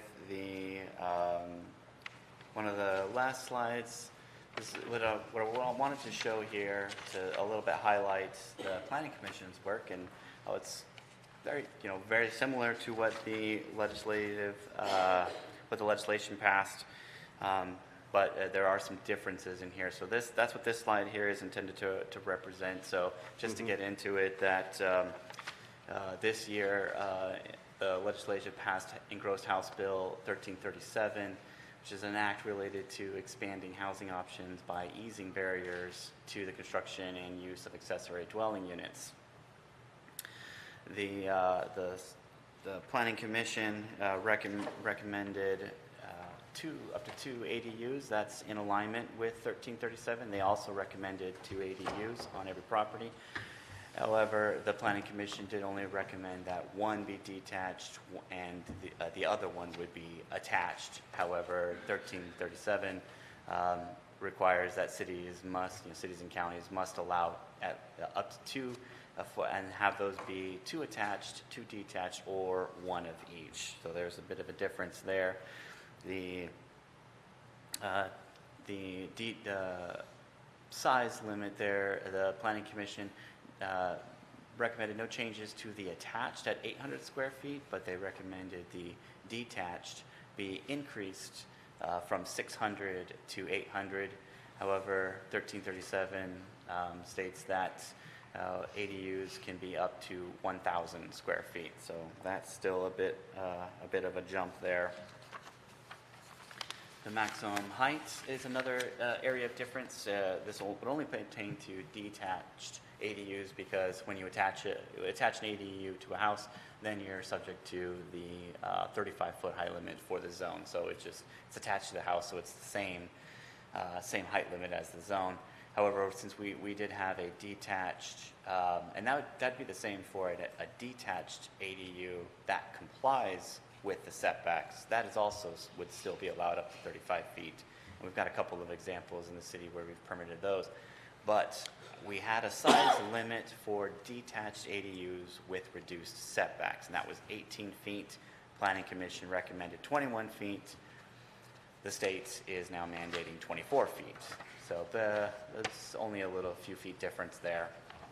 The setbacks is probably not a factor, since University Place does not require anything more restrictive than the principal units. In fact, we have more lenient setback standards for ADUs, because those can be allowed in the setback up to a certain square footage and height. So there's no real difference there, but the state bill just says that you can't have any setbacks that are more restrictive. And then the occupancy requirement is the same. The Planning Commission recommended we remove that requirement, and the same for the legislative bill. Design one is kind of where it gets into it a bit more. Design's going to kind of attack both the Planning Commission's recommendation and our current regulations that weren't touched by the Commission. The Commission recommended some design standards for a second-story detached ADU above a garage, but 1337 states that jurisdictions cannot impose aesthetic requirements that are more restrictive to the principal dwelling. So I think that's going to get designed standards out the window. The Commission recommended the front entry exception for corner lots. However, 1337 states that jurisdictions cannot impose restrictions on entry door locations more restrictive than the principal dwelling. And finally, there's no recommended changes to the parking requirements, but 1337 does set a limit on how much parking jurisdictions can require based on their proximity to transit stops, and also lot size as well. University Place currently doesn't require ADUs, parking for ADUs, but that's something that you can look at. So, excuse me on that one, if I could. I just wanted to get a clarity. I think I heard at one point it was a quarter mile of a major transit stop. This is saying a half mile. Is half mile the correct one? It's one of the challenges here when you have House Bill 1110 and House Bill 1337. They are slightly different in that language. So House Bill 1110 is a quarter mile from a major transit stop and has their definition of major transit stop. House Bill 1337 says we can't have the parking requirement within a half mile of a major transit, so there's a difference there. And they have a slightly different definition for what a major transit stop is than under 1110. Okay. Well, we'll see how that all shakes out, but let's see. So it is correct up there, but you are also correct that when you were here in a quarter mile, that was the number for House Bill 1110. 1110. In the middle. Sure. Sorry, wasn't keeping up. So. No, that's great to keep those. Yeah, we'll have to play around with those, but there is some allowance there for parking should the council want to consider that. Yeah, we'll go to the last slide I have is sort of just some additional requirements and consideration, just some more information. Basically on timing, the legislation does not require that we adopt these changes until 6 months after our 2024 periodic comprehensive plan update. The comprehensive, we call it the 2024 periodic update because it's the deadline to have those, the updated comprehensive plan is December 31st, 2024. So 6 months after that would be July 1st. A little bit of change on the impact fees. We don't have too many, but we do have a traffic impact fee. We already, the House bill says that we can't assess impact fees greater than 50% of the principal dwelling, and looking into it, our current rate is about 58%. So there would have to be about an 8% reduction in the assessed traffic impact fees. And we believe we do not have parks or our school impact fees of anything else, so traffic would be the only one. We do have a park impact fee, but we do not apply one to an accessory dwelling unit. Mm-hmm. Yep. We don't at this stage. So I guess I'm devolving into questions, but one of those would be, so we do a transportation impact fee calculation. We apparently use 58% of that calculation as our single-family residential impact fee rate. Is that what you're saying? The residential, well, it's yes. yeah, it is. And so for ADUs, I used in the presentation slide it says 0.58. It's like 0.58 of a trip, I believe. So that ends up being 0.58 of a trip charge. Yeah, okay. yeah, the trip. Okay. So that's been one trip. Gotcha. So okay, I think I got it. But we don't need to try to get that. I'll try and pull my head out of the minutia. Okay. Then, anything else before we start our council? No, we've already talked about parking and condominium, and the commerce guidance is just informational in nature. So that basically just concludes it. And I'm here, and Director Brisky is here as well to help answer any questions at all. Okay, Ken. Well, first off, thank you for the good presentation and a chance to run these two comparisons. Council, we've been becoming more and more educated in ADUs, and our Planning Commission has been active as well. So I think, as we know, it's a study session, and you may well have questions. We'll get to that in a second. I also wanted to sort of frame what we're up to for this evening. The question, I think, will be, we have a set of recommendations coming from the Planning Commission. Some of those recommendations were made before actually all the recommendations were made before the recent legislative session completed its work, and they are not necessarily in sync. And Kevin has been kind enough to highlight where the distinctions are.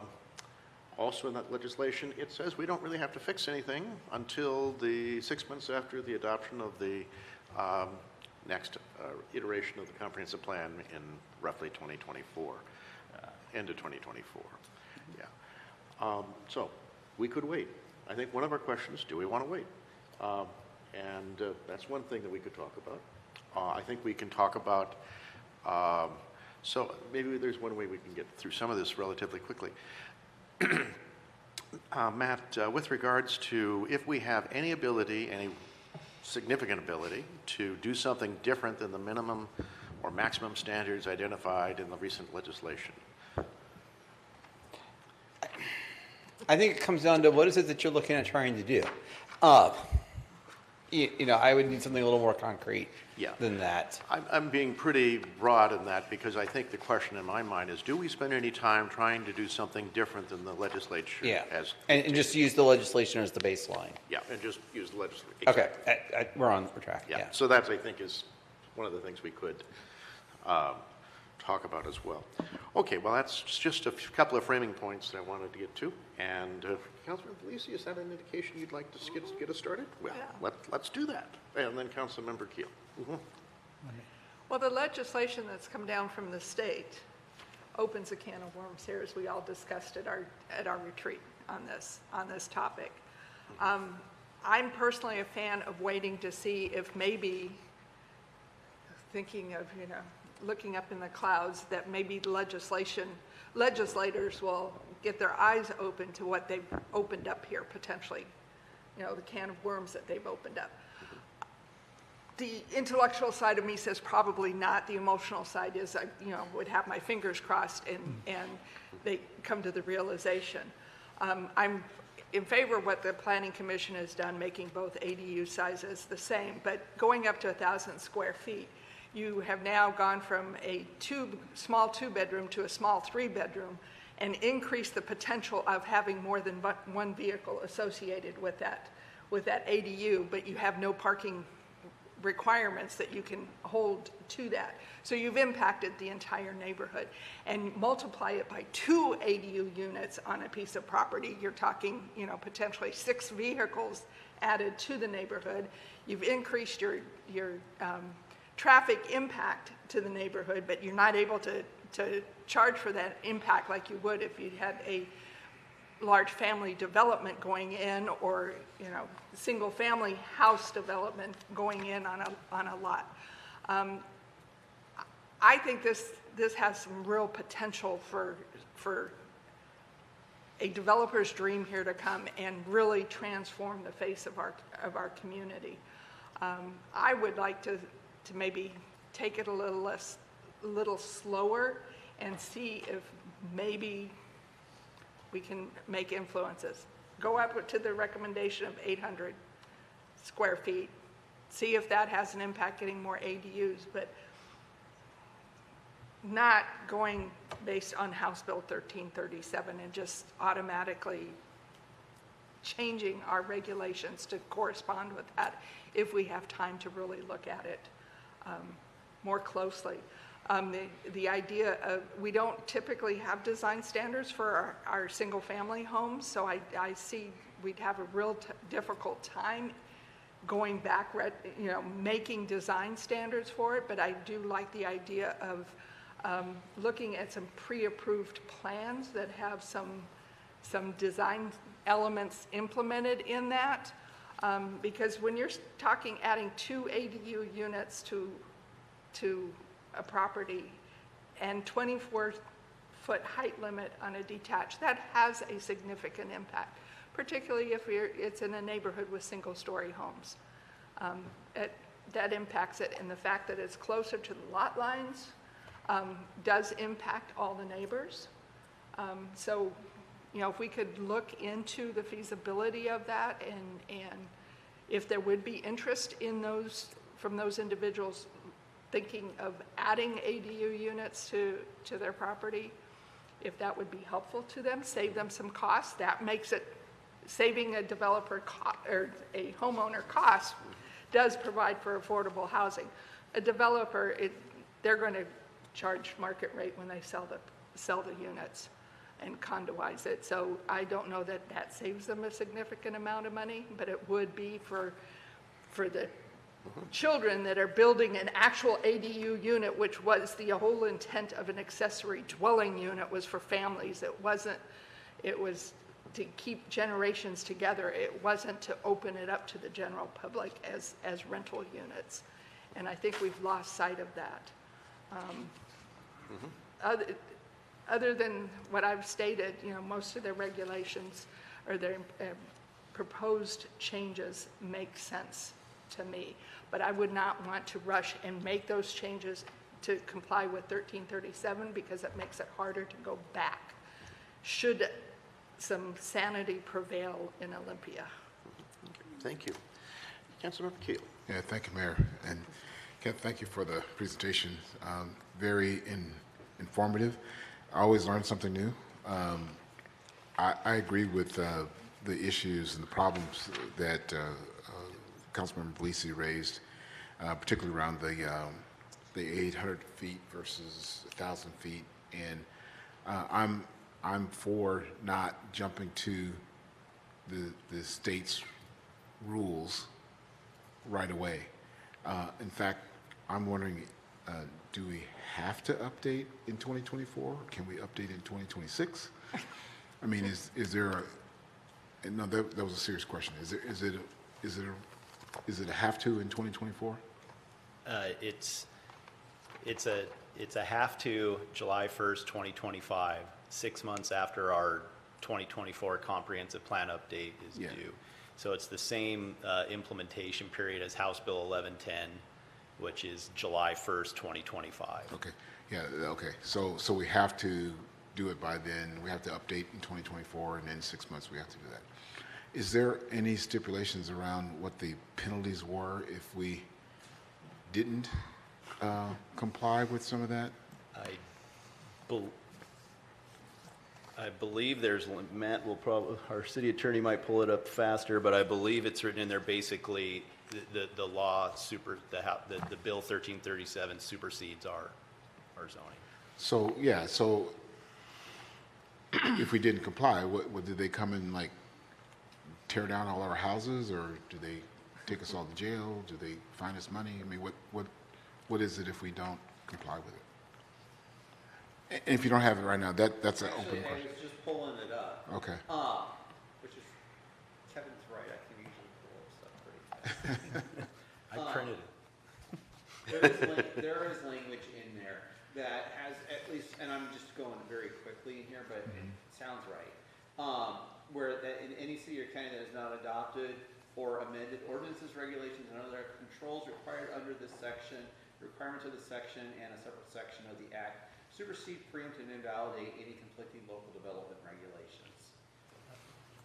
And that is, if you're playing the home game, section 3 of 1337, which would add a new section to the Growth Management Act. So you get preempted. we're preempted. That would cause us non-compliance with the GMA potentially, and we could go to GMA jail. I was going to use that joke. But homeowners couldn't sue us. Yeah, I mean, but that was that's what I was asking. I mean, what negatively happened? So GMA jail, and we may not get the funds that come from the federal government. Or more accurately, the GMA provisions would ultimately kick in and then bounce anything we've got. So part of the decisional process is to what extent you wish to exercise some limited degree of control in light of that. And there are some aspects of it which had been identified. Which had been identified, including some of the cleanup related provisions, to what extent you want to take a look at parking related provisions, as well as impact fee components as well. Yeah. So I would go back to the comment that I made the last time we talked about this, Kevin, and that is to look at both pieces of legislation in the timing and in what our commission is recommending. And then, I mean, it's going to be painstaking, right? And that we come up with a plan that kind of weaves both of those laws together, and we craft what we think would be the best light for our city. And it's going to be picking from every place at different times and doing different things, and then weaving a comprehensive plan, much like what you've done here with this graph that says, here's where we are. I think that would be the best use of that. I also like the pre-approved plans. I think that gets to part of where we can kind of maybe script some of that design work, you know, especially if they don't do the pre-approved plans. It's like, 8 years before they actually get something done because of all the regulations. I'm making that up, but a more painful way, a long way of doing things if they don't have the pre-approved plans. So I just think that we're just going to have to really dig into that and do something that will be a solution that's best for us. It won't be cut and dried. Thank you. Thank you. Brings us to Councilmember Wood. Thank you, Mayor. So I got a bunch of questions here, but first, I do think we need to seriously relook our current lack of parking requirements, especially if people can slap down 2 detached ADUs of 1,000 square feet. We got to look at parking requirements for that. And maybe we add it just for 2 detached ADUs instead of, or 2 ADUs instead of 1, or something like that. But whatever it is, I think we need to reassess that. Second, this is a question. You mentioned condominium type rules. So if somebody builds an ADU, can it be then condoized and then sold separately from the main property? Currently, no. Currently, no. Okay. But under the Planning Commission's recommendation and also House Bill 1337, yes. And that was to promote more home ownership options. Okay. Well, so that kind of leads to my next point. I'm in favor of home ownership, and both the Planning Commission's recommendation and the state's requirement that we remove owner occupancy, I'm honestly not a fan of, because I really think right now there's a big group of, there's a lot of corporate home ownership out there right now. There's companies that buy thousands of homes and rent them, and individual home buyers have to compete with these companies when they're trying to buy a home, and the companies can drive up the price, and they do. And that's part of what's caused housing prices to increase around the country and in this region especially. And taking away that requirement now definitely ensures that people who build an ADU, for people to buy that property later on, they're now going to be competing with corporate companies, and we're reducing home ownership, not actually increasing it. We may be putting more people in a home, but I've said this before, the single greatest way to generate wealth over generations is home ownership. And right now it looks like we're creating a situation where that's going to be even more difficult in these types of homes. Now, I may be wrong in that, but that's my interpretation looking at this right now. And then since my thoughts on pre-approved design, got a question actually. Is there a way we could look at Google Maps aerial survey of our city?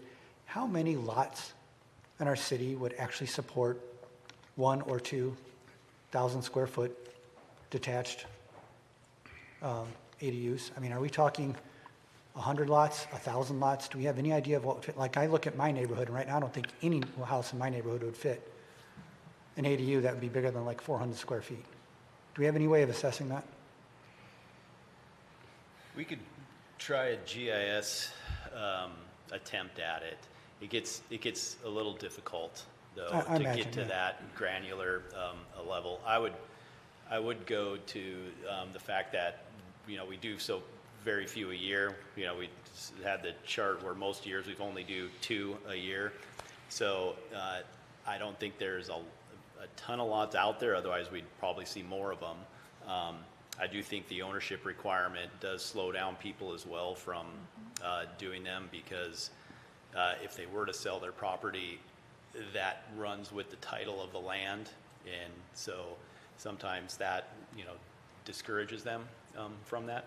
Most of the ADUs, I will say that we do get calls on. I mean, the vast majority of them are for kind of exactly what Councilmember Belisi was mentioning there.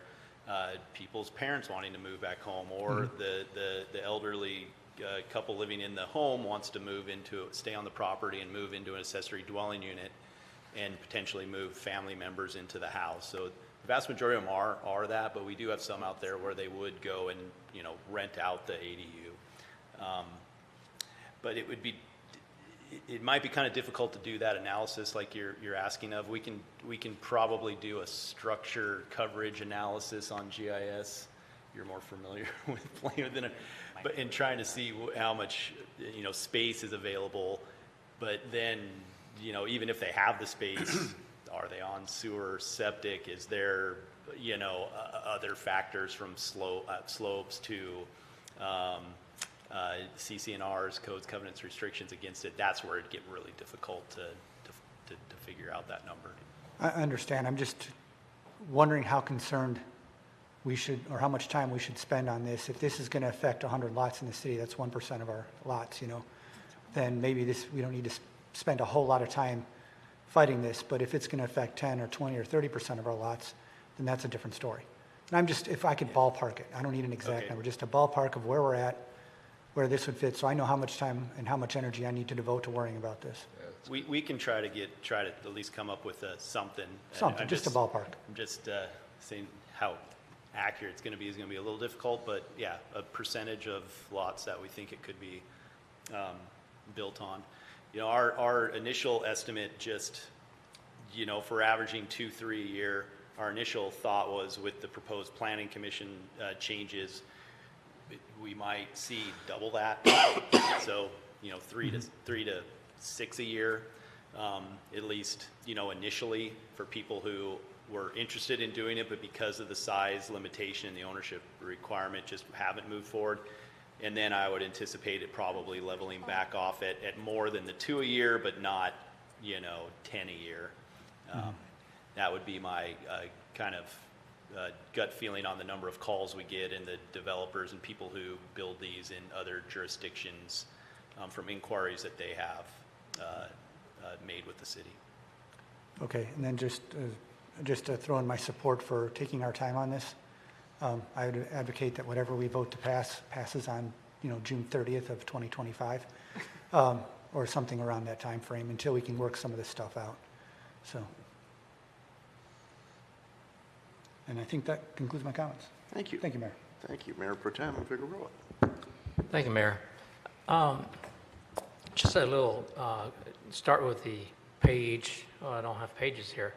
It says circled by the letter C. It's in CAT, Planning Commission's recommendations. On the right-hand side, code amendments. It says procedures, any owner occupant, and then on number 1 application, the owner occupant shall apply for the building permit. So if you're going to subtract the property owner as the having to live on the premises, shouldn't we clean up the application process, because you don't have an owner occupied anymore, or it could be owner occupied and or someone else, because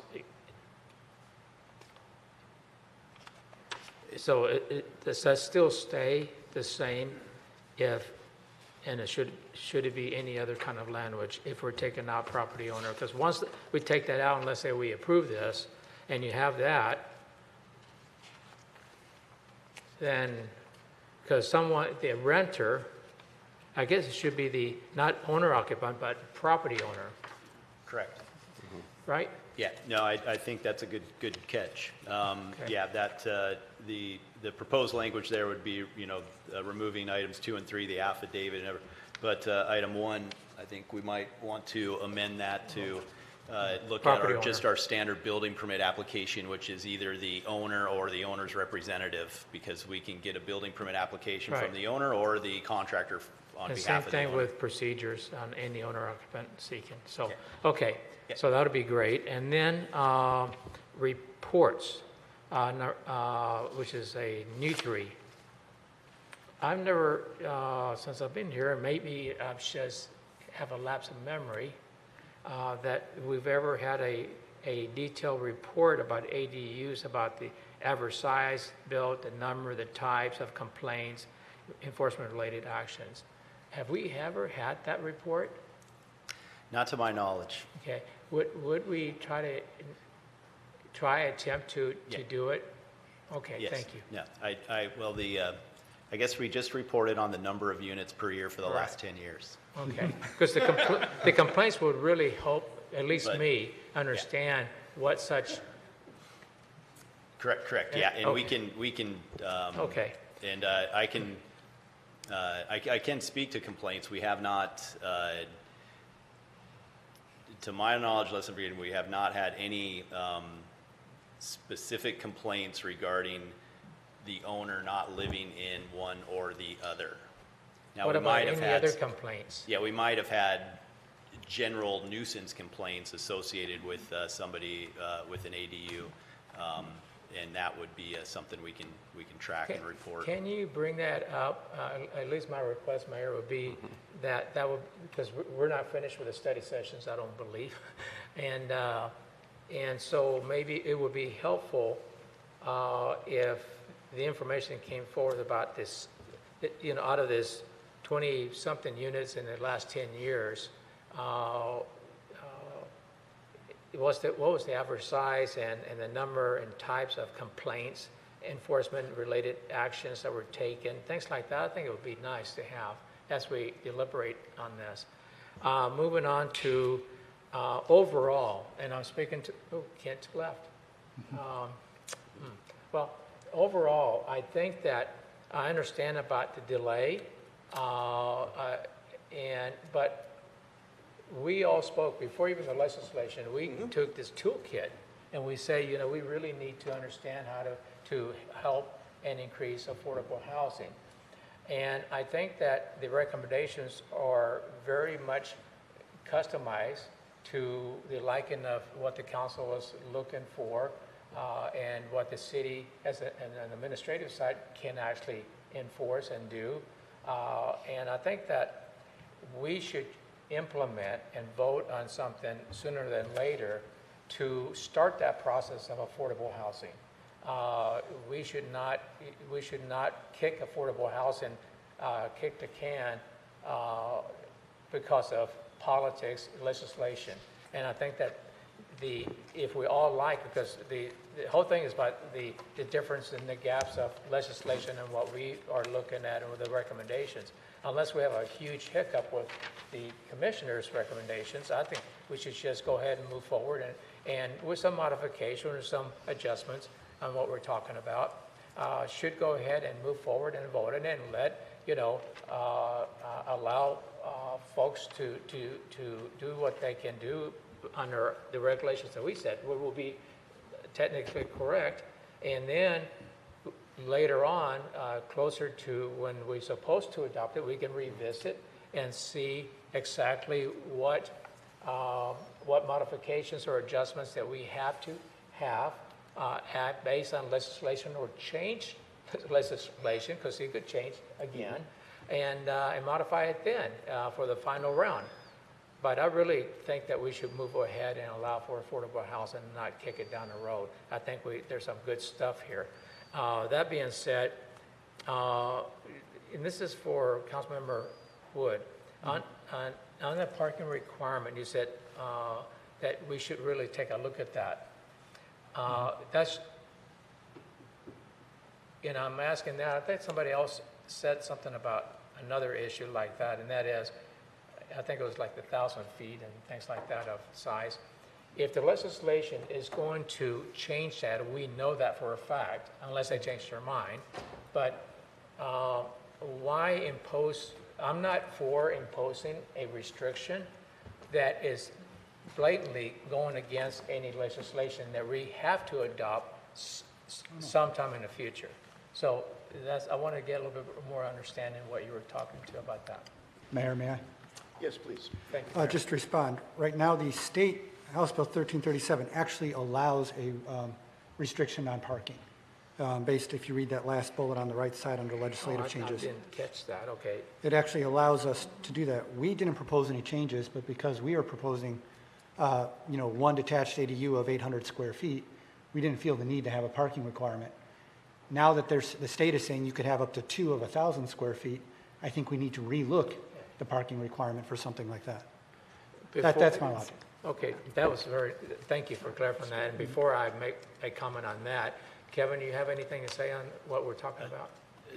Yes, that was very well stated, Councilmember Wood. Exactly. The planning, currently we do not have a parking requirement. A lot of that's to do because we only allow the one detached ADU or attached.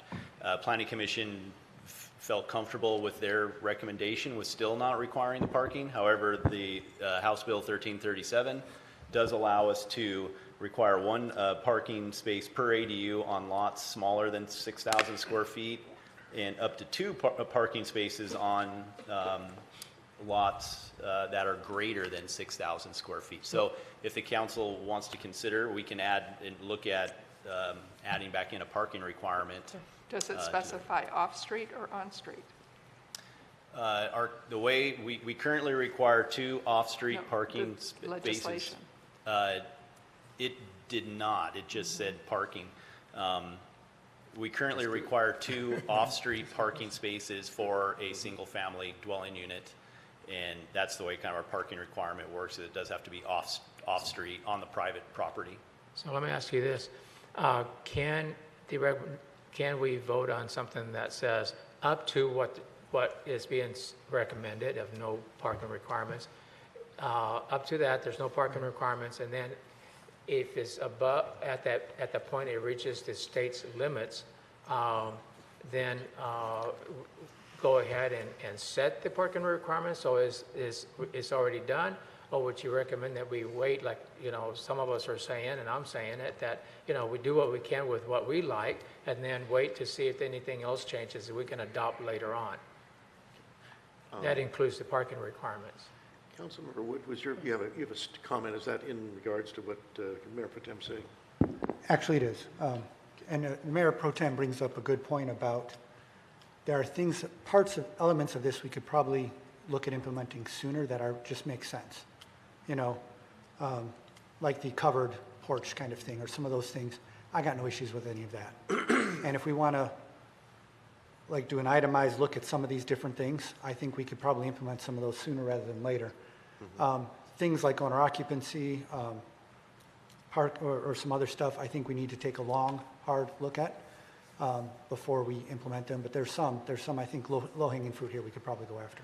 But, after hearing everybody, and this is very useful at least for me, but I think that the theme is for me, is to adopt what we can to get this going, and then this wait attitude, because, we don't have to do it in 25, whether it be the parking or anything else. Let's just wait, because who knows what's going to change. Let's not adopt anything that allows us to adopt, but we don't have to until later on, and that would be my kind of thought process. The other one would be, let's see here, on the plans, pre-approved plans. That was a good comment on the presentation about cost. I think that before we approve the pre-approved plans, vote on that we hear from staff, what does that cost be? I have no idea. If it's, $200,000 to have 5 pre-approved plans, I'm not sure if I'm ready for that. So I think that we need to complete the picture. There's my thought. Then I have one more, Mayor, and I have to find it. Sure. Excuse me. Take your time. I'll make this fast. We have another 25 minutes. Okay. Well, I'll make it fast. Oh, yeah. So on the recommendation for the traffic impact fee to be less than 50%, right? No more than 50%. 50 yeah, or House Bill less? 1337 says we can't assess impact. No, I fees. got that part. Yeah. 50% or less, or less than 50%? No more than. No more than. 50%, so it's less, okay. So, and you said it was 58 right now? Yeah. So, but there was no recommendation to go down to the 50%? No, because that's a requirement of 1337, which we don't technically have to adopt until 2025, and that wasn't a part of the Housing Action Toolkit or the Planning Commission study, so we didn't look at it. Okay, so that could be a later thing in case there's more pressure. Okay, so I just want to make sure. Thank you, Mayor. Thank you. Thank you. So let me take a stab at it here, too.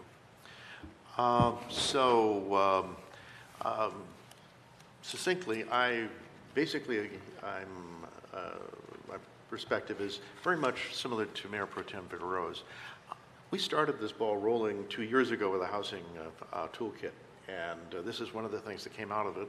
We've just had the Planning Commission spend about a year working on it. They've made some thoughtful recommendations. I think about 80 or 90% of it generally sounds good to me. Want to hear more. There's a couple of things I'm not so sure about, but for the most part, the Planning Commission recommendations look good to me. But for the legislative action, we'd be talking about their recommendation and moving forward, because that's where we essentially are. As a society, I think we're interested in ADUs as well. And it remains to see if the market is really going to absorb how many maybe units do we have potential here?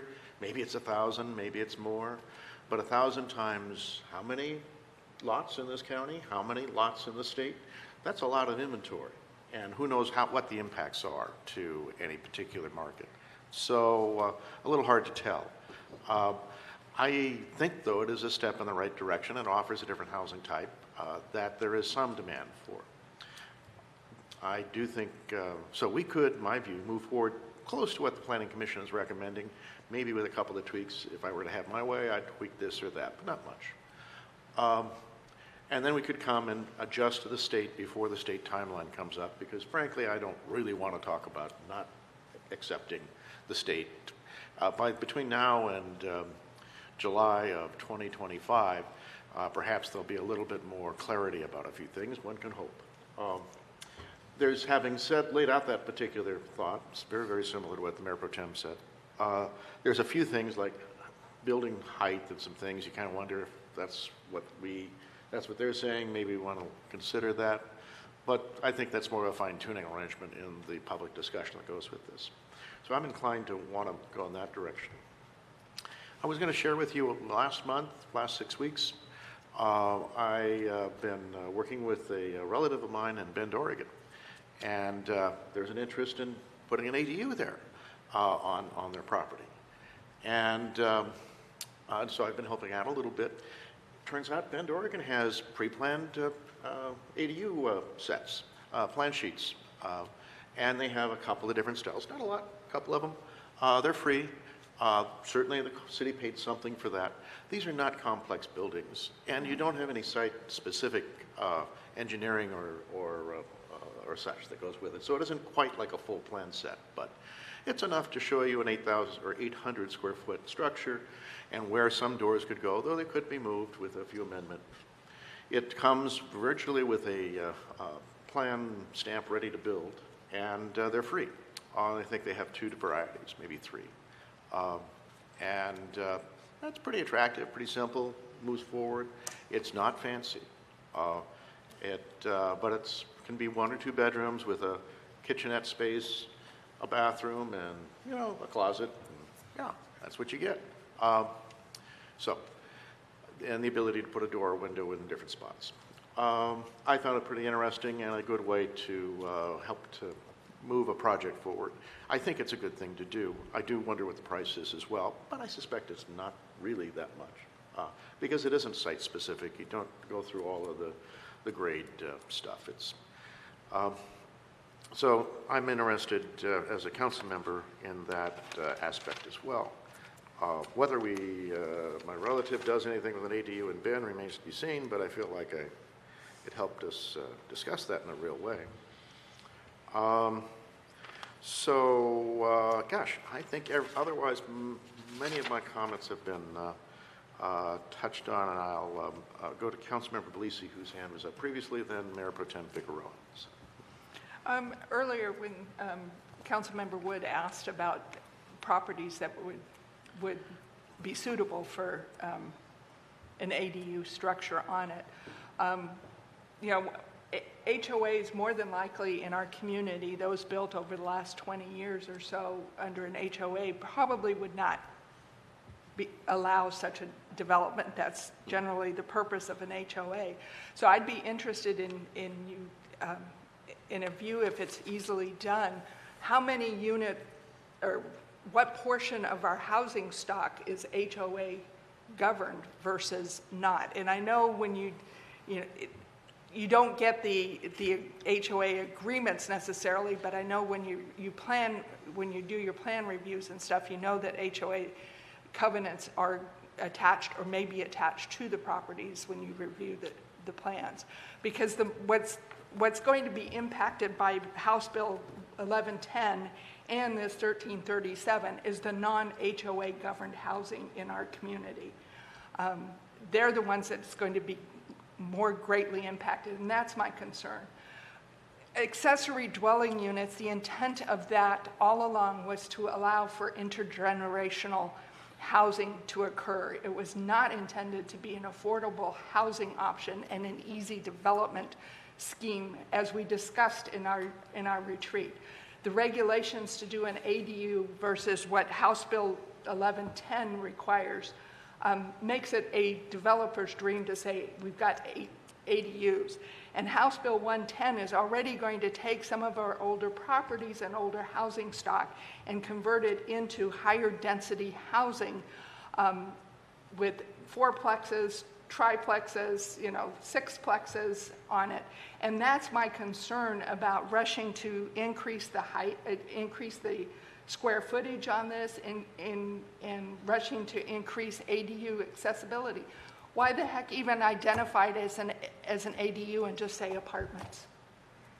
Just take away an ADU requirement and say we're allowing duplexes on single-family structures, no more than 1,200, or no more than 1,000 square feet, because that's my concern, and that changes the structure. Go to Seattle, go to Kirkland, go to the bigger cities, even Tacoma. Go look at what they have done with available properties. If anybody has gone to Tacoma Mall or to Costco, they took single-family affordable housing and converted and put townhomes on it. There's not a bit of green space there. And that's what we have the potential of going towards. And it may not affect those that live in HOAs because they're not going to be governed by this density. It's going to be impacted those housing units that are not HOA governed. And that's what I'm concerned with. I mean, the house that I lived in could very well have 2 structures added to it and take up a backyard. My neighbors, the same thing. It could happen there. And then you're taking 2 single-family houses, and you've now, under House Bill 110, added up to 4 more. And then with added 2 ADU units. That changes the structure of single-family neighborhoods, even more so than this multifamily development that's gone on in the main areas. That's why I say let's take our time and think of this and the impact of both of those major housing bills. And that's something that the Planning Commission did not have an opportunity to do. And they need to look at it side by side. My thing is I would only allow the ADU and it strictly be identified as an ADU, not a future condominium apartment or whatever, based on the way these bills are written. That takes out the ADU concept altogether. We've changed the definition.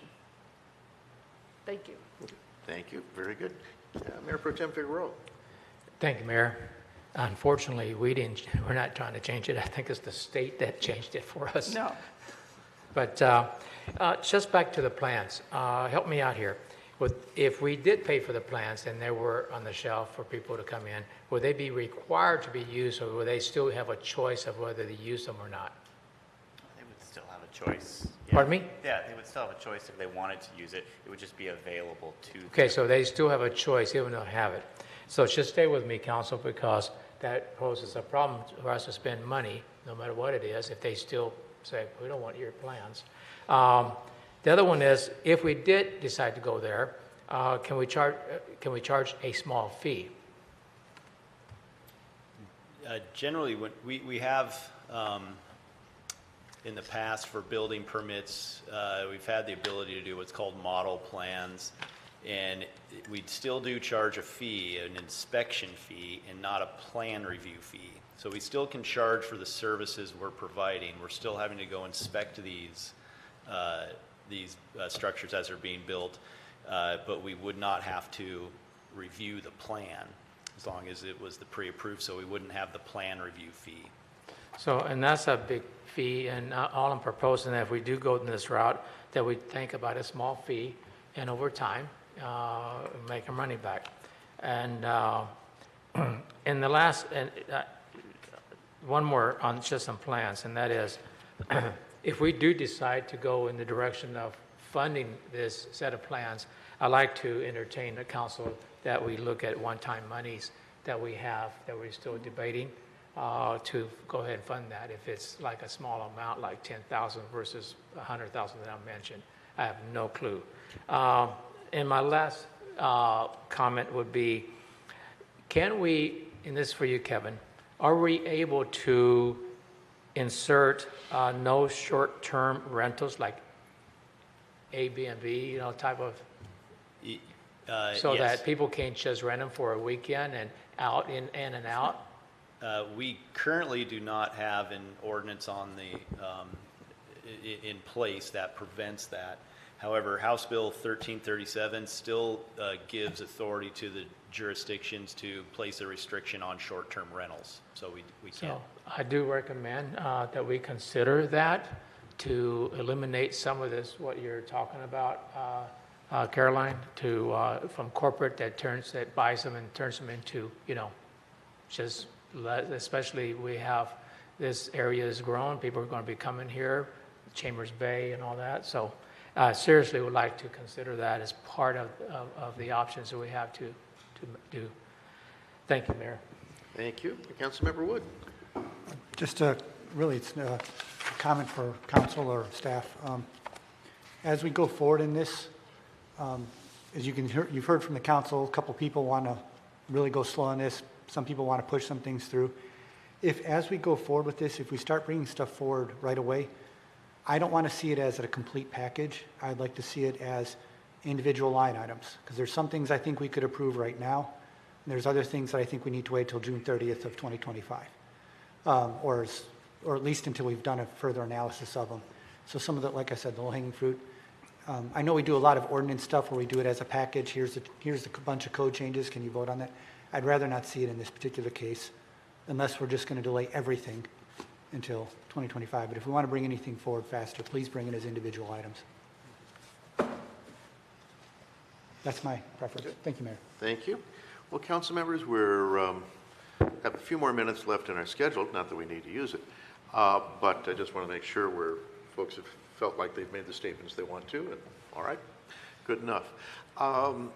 So, Mr. Sogg, you've heard a variety of comments from council, and I'm just trying to think, if you have any clarifying questions of us to make sense of what direction we're pointing in? Mayor, and council, we will digest what we just heard. The team will talk about it, and we'll bring our thoughts back to you.